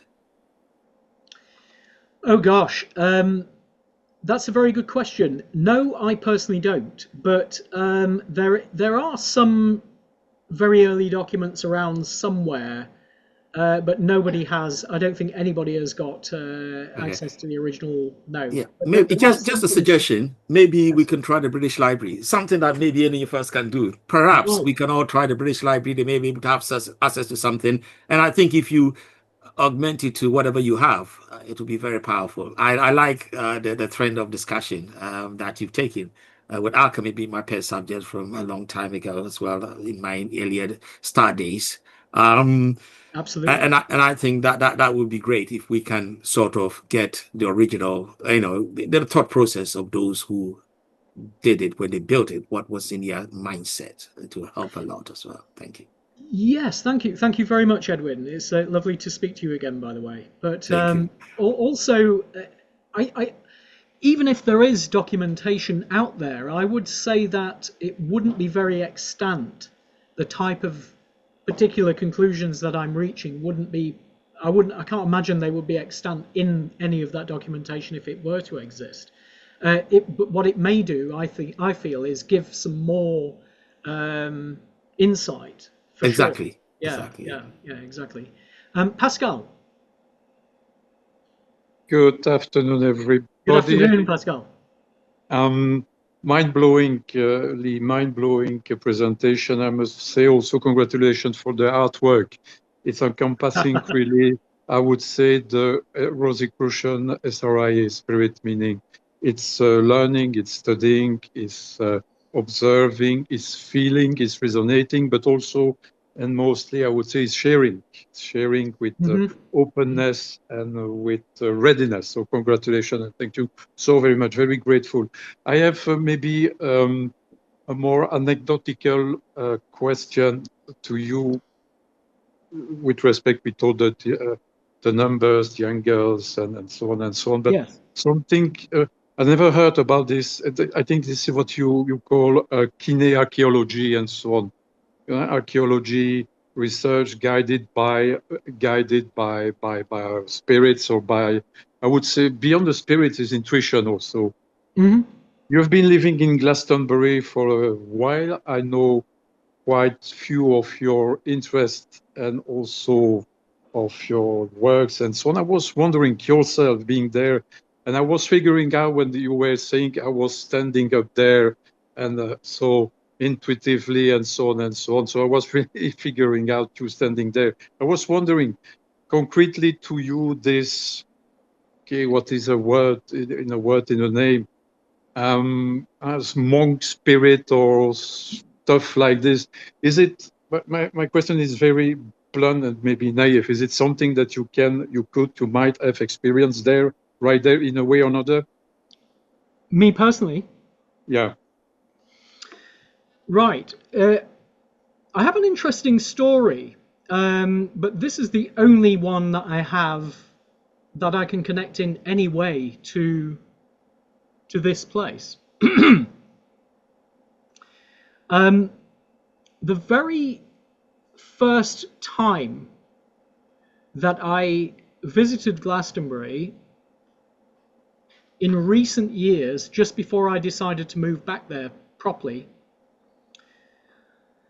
I have some by the way, it could make an entirely separate part to this presentation, but there's an entire story about how I even got there and how I even ended up moving to Glastonbury, which is could make an entire presentation in its own, but I didn't want this to be. I didn't want it to be too much about me and my personal experience, so I wanted to present to you what has come to me, which can be useful, you know, in others' research. But for me personally, there was a particular event where I was living in a house. Well, first of all, where do I begin?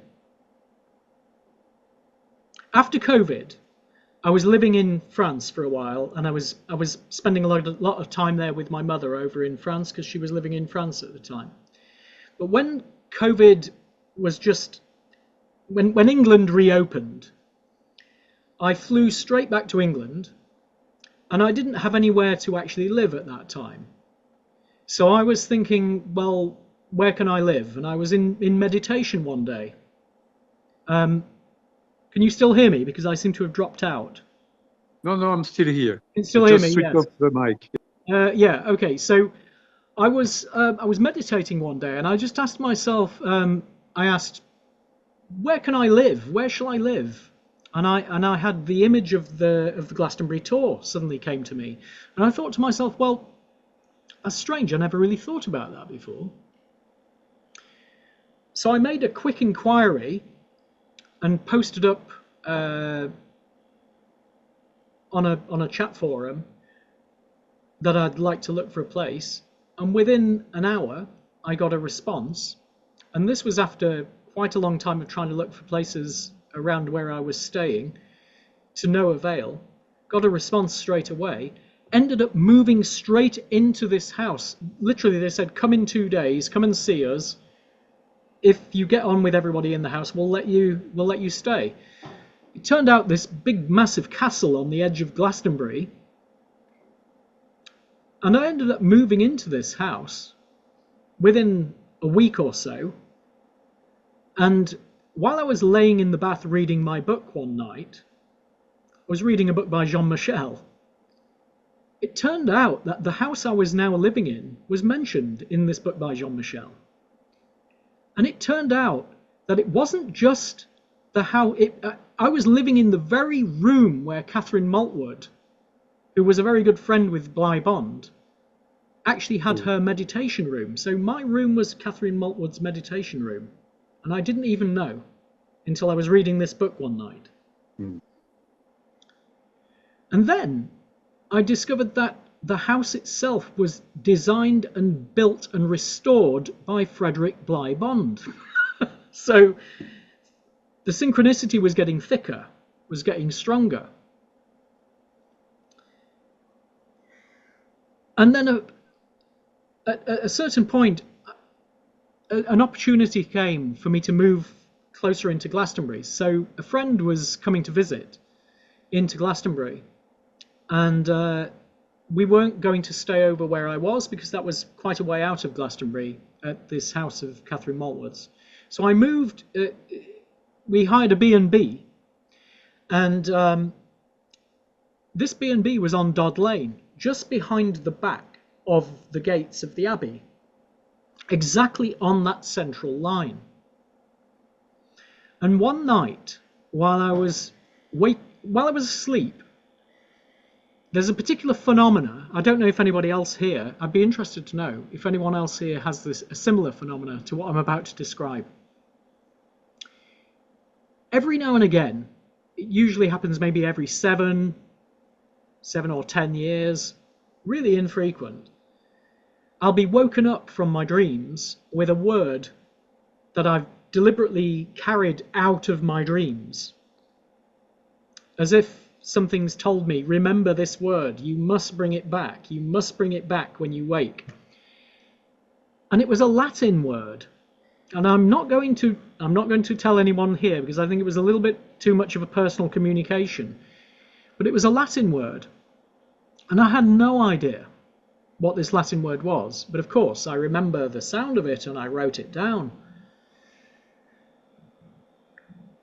Well, it turns out that after hearing this word, it acted like a key to actually unlock many, many things that I was trying to research. I've no idea where it came from, but it was exactly on that line at the top of the Edgar Chapel behind the Abbey House that I received this word when I woke up. One single word in Latin. And apparently, Bligh Bond and the seer that he was working with, it wasn't Bligh Bond himself that was gifted at clairvoyance or whatever it was, or mediumship. It was another chap, actually, another guy. I've forgotten his name. Bartlett was his surname. So he was working with this guy called Bartlett, who was apparently a good channel. And the way that they actually did the work was to... Bligh Bond would steady the hand of Bartlett while he was beginning to write on the paper. And they would form like a little bit of a tug of war between where Bartlett wanted to move the pen and Bligh Bond would hold the pen back. And between them, these scrolls would take place across the entire sheets of paper. And these are reproduced inside Bligh Bond's Gate of Remembrance. All of these spirit communications with the monks were in Latin.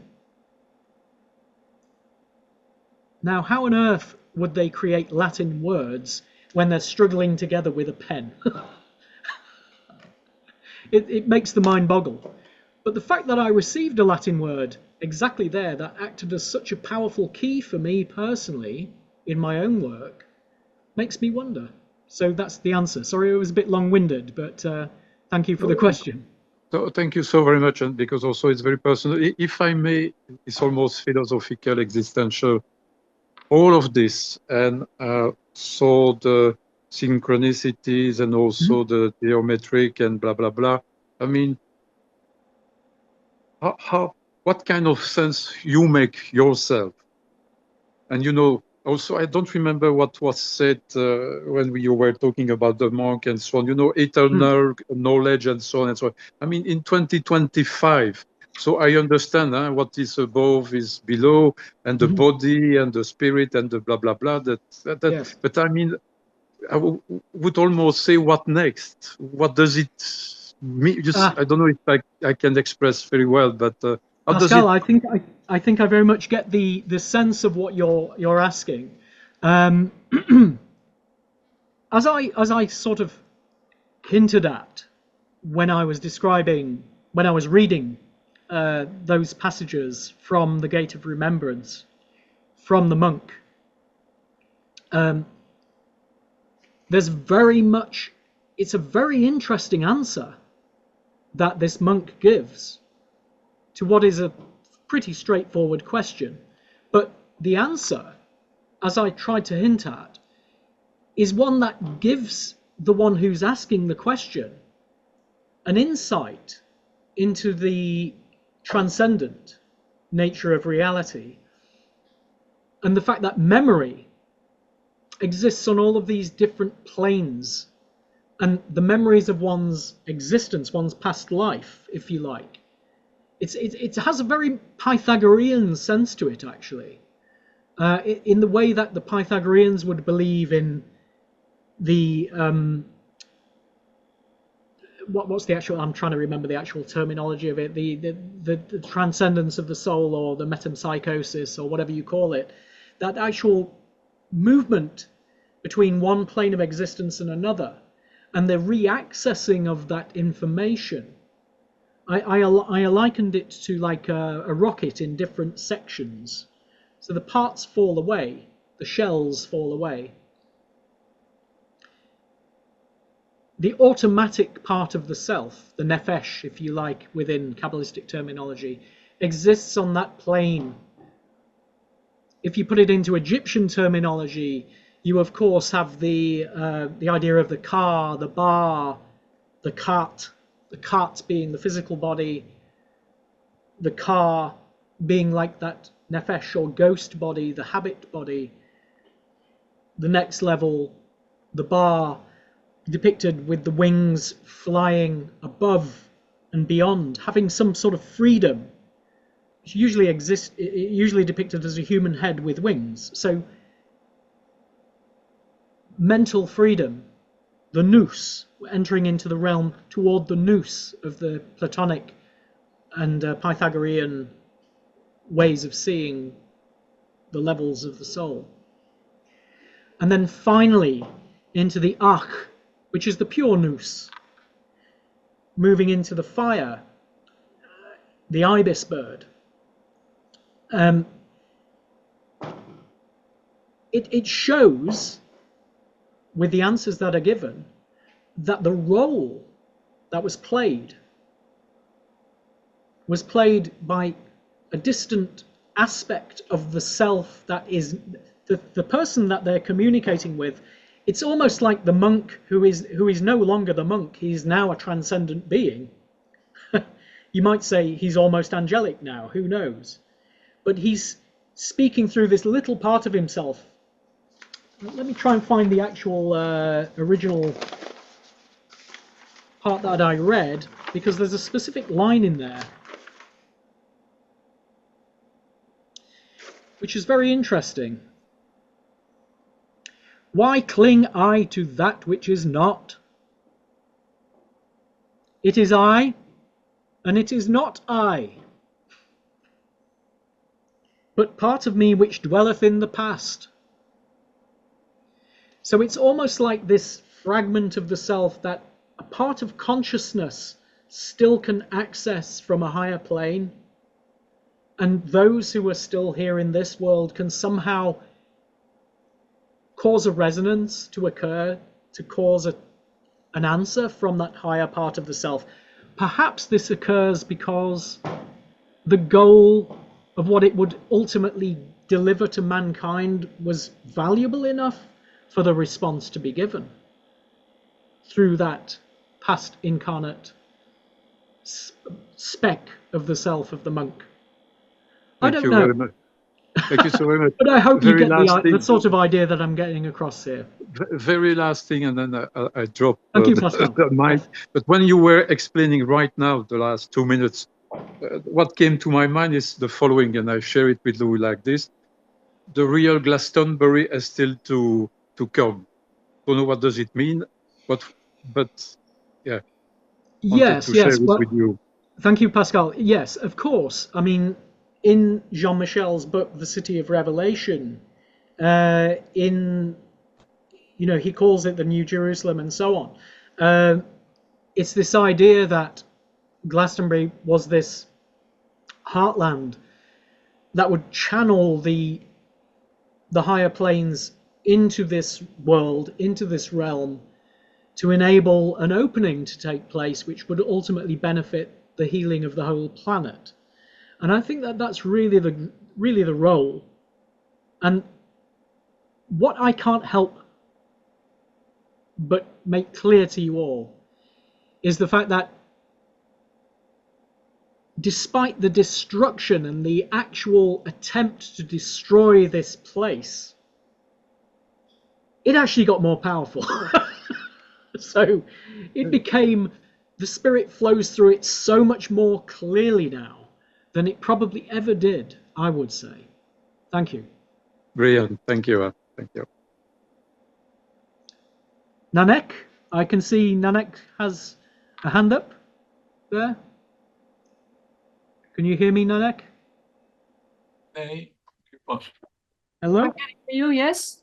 Ah, hello. Hello. Can you see me? No, you can't see me yet. I cannot see you. Let me. Okay, now you can. Yeah. Hopefully, 1 second. Yes, I can see you now. Oh, Yes. Thank you very much for your interesting presentation. Thank you. Thank you. And I was wondering, you were several times you were referring to the straight line and to the 3-degree difference. Yes. Could you maybe explain a bit more about it? Why is there an explanation for it, or what are your thoughts? I have many thoughts on it. As I say, I'm actually writing a book about this, and there are more and more parts which are here, which add on to that. But it's not just that there is a split of a slight 3-degree difference, but there is, between the actual back wall and where the next wall begins. At one side, the wall is the gap is very small, and then it widens out like this. So there's one point where you can put the width of a foot inside it, and on the other side, 1.5 feet fits in the other side of the wall. So there's an actual discrepancy with the entire orientation of the building, and that line goes off. But remember, that original chapel, that the pure straight line that goes into the centre of Stonehenge, only goes from that little bit at the back. The very first part that was built is the one that's perfectly into the centre of Stonehenge. Mm-hmm. Whereas if you follow along that other line, which takes you through the exact centre of the entire structure of the rest of the abbey, that actually came quite a bit later. So we're then talking about, I don't know, around about 700 AD was when the rest of that structure after the Galilee started to be constructed. So we're going towards that era, and it seems as if, I just have a slightly a thought about this to answer your question, but it seems as if it seems quite conscious, like a deliberate movement towards a slightly different orientation. So that begs the question, doesn't it? Yeah, exactly. If the original part, which housed the original church that made Glastonbury such a central point of pilgrimage, it became such a central point of pilgrimage because of that original church, built in that original part of it, which is oriented to that original line going right to the heart of Stonehenge. The rest of it slightly orientated off of it. To me, it seems as if that was deliberate in some fashion, to somehow break that relationship, perhaps, to deliberately divert from that relationship to the original line that goes right into the center of Stonehenge itself. Yeah. So maybe for further investigation, why that would have happened. Exactly. For further investigation, of course. And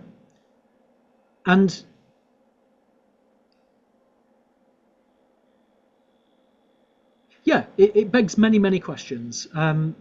But thank you for your question. There's a lot more I could say, but I'm not going to say it right now. Okay. Thank you, Anna. Thank you. Who was quite a few people with their hands up.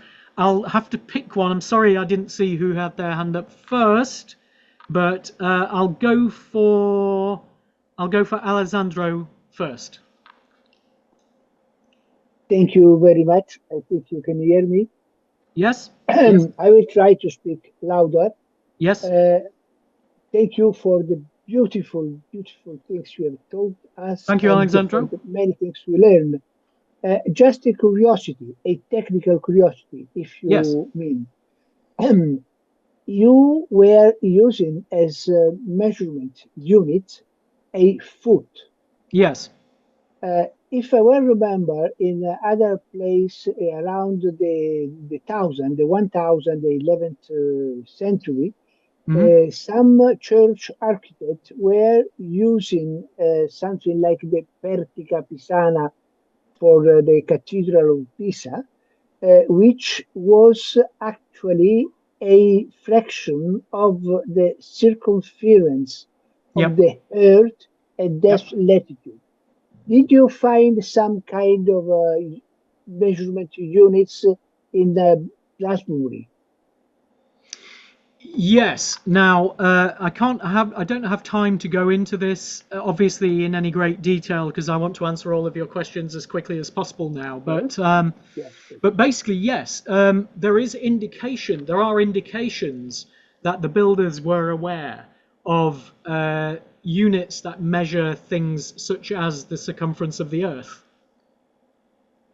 Thank you. And of course, in older structures, we had things like the megalithic yards as well. We're talking here about feet, but of course we also have to consider reconversions into things like yards and megalithic yards and the kinds of units that they used within the constructions of stone circles themselves, because there does seem to be a direct correlation between, as I've shown you, the Lady Chapel, the oldest part of this structure, and its relationship to Stonehenge. And this is where I want to say something else important, which also to some extent speaks to, I think, Nanette's question earlier. And this is, there is actually I would go so far as to say that the original church of Arimathea, being a circle, because it has that direct contact to Stonehenge, I have the feeling that it was originally a place of pilgrimage even when Arimathea was said to have come there. And it was itself a stone circle, which was in alignment with the original orientations of Stonehenge. So this is my feeling that I'm getting about this, is that it goes even further back than Arimathea, that it was a place of pilgrimage perhaps even thousands of years before that. So that's my thought. Thank you, Alessandro. I will now go to John. John Phillips. Lee, thank you very much indeed for an excellent presentation today. Thank you, John. I'm preparing a paper to give at my college based upon Blake's first verse of Jerusalem. Yes. And part of my inspiration to start doing this presentation was this book. Now, interestingly enough, in Strachan's book, he indicates that the church that you're mentioning is built by Jesus and not Joseph of Arimathea. And I was wondering, which should I believe, please? Well, think about this. Now, this is, I don't want to be controversial here, but if we look at the geometria, the geometry, the gematria, Jesus, the name Jesus. Jesus is not just a name. Jesus is a number. Jesus is a measure. Maître, the master, is the maître in French, en français. Le maître, oui. Le maître de temple. Le maître de temple is the master of the temple, but the maître de temple is the master of temple, of time. So if you're actually the master of the temple and you're the master of time, then you actually have the whole thing. So cosmic measure, movements, time, and the temple form one concept. So the name, like we know with Mithras, the ancient priests would change Mithras to Mithras, or so should we say Mithras to Mithras, because then there was an extra inclusion of an epsilon in the Greek, which added the 5 to the original 360, and then we had a different measure of time. So Mithras became Mithras by adding the epsilon, and then we had a different measure of time. So this was the old secret of the priesthoods, was that they knew how to name the names of the deities or the divinity, in order to respect the way they wanted to understand how time and perception fitted together. So this is what I'm alluding to with this entire study. In fact, this is the very heart of the meaning of the book that I'm writing, is this whole idea of the master of the temple. The master of the temple being the one who perceives time, constructs space, time, and dimension through perception. Who built it first? Where do numbers come from? Hold on a minute. It's going in a philosophical direction. However, religion, religious expression, and religious forms all play their role within these questions we've been asking since we first ever opened our eyes. So I hope I've, in some measure, answered your question. I don't know. Thank you, John. Thank you very much. Interestingly, I've also been studying Blake's biography, and he's a very interesting guy in so much as he actually lived in Great Queen Street for a That's time right. in London. That's right. But I haven't been able to check that he'd got any Masonic connections at all. No, but apparently he was, so I understand, he had some Druidic connections. Yes. And of course, some of the early Masons, when the first temple in Covent Garden was built, before it was, before the one that's standing there now, there was a lot of, I think Stukely himself was a Druid, of course. I don't know if I'm making this up, but I think there was actually some possible. I think Stukely and Blake might have actually rubbed shoulders at some point, and of course it was actually around about the same time period. Maybe I've got that entirely wrong, but worth checking. Thank you very much, Lee. Yeah, thank you. Brig.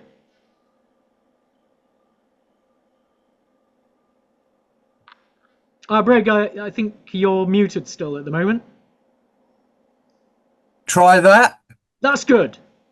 Excellently researched, Lee. Fascinating presentation.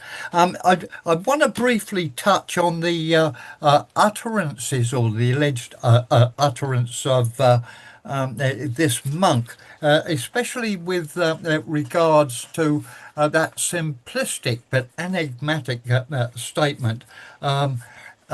What I am not, or something along those lines. Well, theosophical teachings, of course, would easily explain that by saying any deceased entity that no longer has a physical body, the lower self or ego dissipates or disappears shortly after the death of the physical vehicle, and what you are left with is that immortal part of, call it the higher soul, the Atman, whatever you will, that which exists in the various realms of mind which you spoke about. Anyway, moving on. I find that, having not read The Gate of Remembrance, but what little you read out about it, it's quite obvious to me that it has parallels with Dr. Arthur Gurdium and his researches with the aid of discarnate entities in his researches as regards the Cathars. So perhaps there is a parallel here where, when this entity speaks of memory, would you subscribe to the idea that means that some of these sensitives can actually access what is known in some circles as the Akashic record, which simply is everything that was, everything that is, and the probabilities for the future? Well, yeah, that's a very wide question, but yes, I would say yes. We have different terms for the same kinds of ideas. I mean, there's a lot in current quantum research which covers similar ground. That in a sense, everything that ever was, ever is, and is, just exists and simultaneously exists, because there is no ultimate division. It's nothing but a continuum. So how these things are expressed, there's a great mystery in that. So it's almost as if at the end of the day, if we go into the tarot, for those of you who are familiar with the tarot, we have the Fool, and then we have the Magician. The Fool seems to be almost like the whole thing, the Tao. He's He's just living the Tao. He's just in the moment. He's just at one with everything. So he's like the cosmic consciousness. People would call him a crazy man. He's the fool. But the magician is the one that, with his eye on the principle of what can be, takes the chaos of the universe and coagulates it down to a collapsed waveform, which then becomes what we're now experiencing.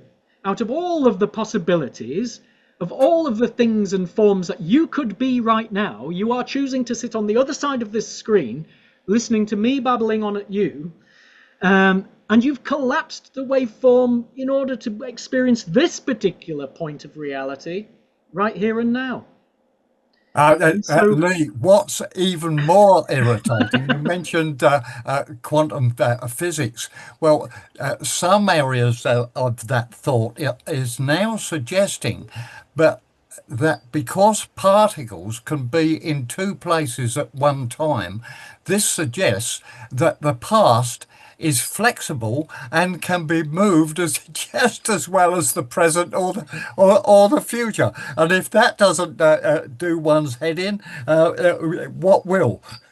Precisely. And so this is what I'm saying. So these things end up touching on all of the latest questions. In a way, the hermeticists of the ancient times were always the ones that were telling us what the latest quantum physicists are attempting to express now through their own discoveries. It's like it was already put there, already researched, already opened up. The questions were already opened up. There's nothing new under the sun, blah, blah, blah.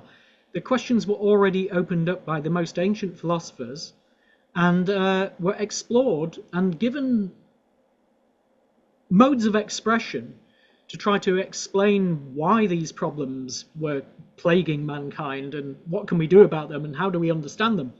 How do we understand transition, death, transmutation, the transmigration of the soul? All of these questions which were there from the ancient times.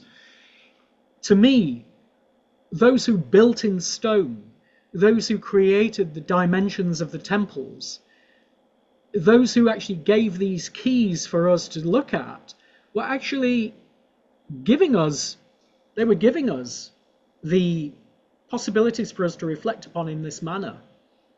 And it would not surprise me if some of the old monks, the Benedictines and so on, who were here at those times, living in these places, were not quietly, secretly in their own way, just contemplating the world and existence in precisely the same manner, regardless of the external forms of their country, to put it in a Rosicrucian manner, that they were actually living beneath or within. I think I've expressed that enough. Thank you very much for your question. Yeah, and you. Thank you, Lee. James K. Yeah, I hope you can hear me. Yes. Fantastic. Sorry, I'm down in the southeast of England. We're suffering a bit down here as well. Thank you, same as everyone else, for a fantastic talk. It was wonderful. It really was, even if I did turn up a bit late. The question I've got relates to your measurements. You stated earlier that the diameter of that circle in Stonehenge was 1,080, which tied in with all the names. But I wasn't sure what the measurement was measured in. I think it's feet. I'll have to go back and check, but it has. It's only about 350 feet, 300 feet in diameter at Stonehenge. I think it might be the actual entire circumference. Okay, so it's not the diameter; it's the circumference. It's the circumference. Yeah, the entire. I do believe it's the entire circumference. Yes. Right. Yes. Okay. Because I didn't think it was anywhere near that in feet. Which is why I was wondering if we were down to a different type of measurement that might have been more readily used at the time that Stonehenge was created. I actually, to be honest with you, I can't remember. It might be feet, it might be the entire circumference, or it might be megalithic yards. It's one of the measurements that relates in 1080. That number crops up to do with the sarsen stones around Stonehenge. Yes. Okay.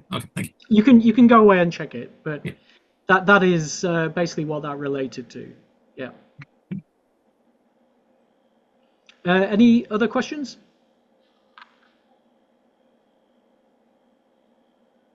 I can't really see anyone else, so I'm just going to have to flick through.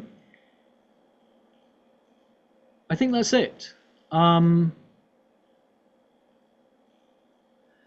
Okay, so Joel.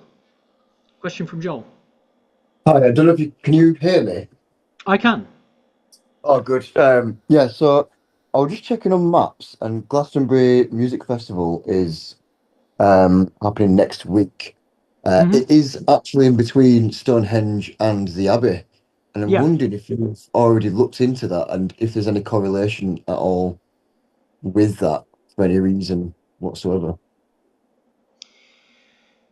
Yeah, Glastonbury, the festival itself takes place in Pilton, which is a village about 3 miles outside Glastonbury, like you say, between Glastonbury and Stonehenge. And yeah, I mean, Michael Eavis, who actually created the festival itself, there was a lot of, I don't know the full story, but there was a lot of really interesting synchronicities that surrounded the inception of that festival, because I think it started back in the late 60s or early 70s, something like this, and it just grew and grew and grew ever since. Now it's, you know, beyond.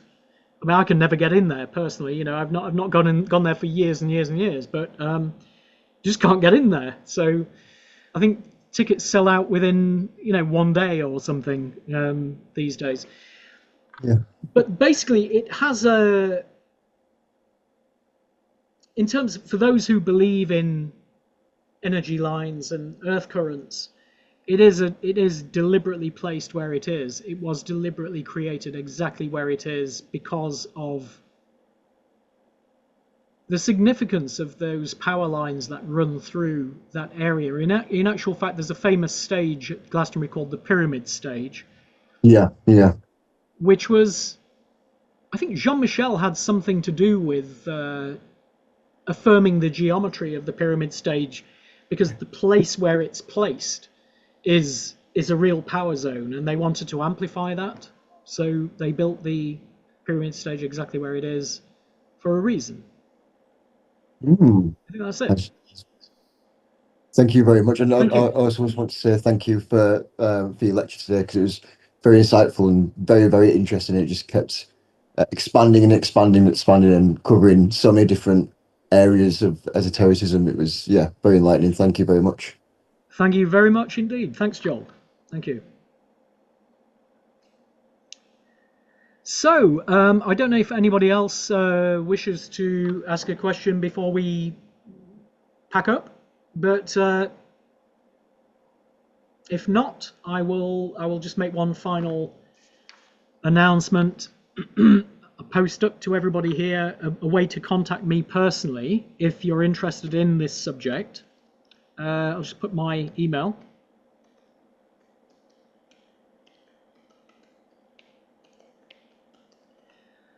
So my email is just there in the chat, lee.gerard.barlow@gmail.com. I do tours not just at Glastonbury Abbey itself, but also at lots of other sacred sites around in the West Country, sometimes even doing bits at the British Museum. So if you'd like me to take you on one of these tours, please feel free to contact me at that email address. So that's all I want to say, really. And yeah, look out for the book on this subject that I'll be putting out soon as well.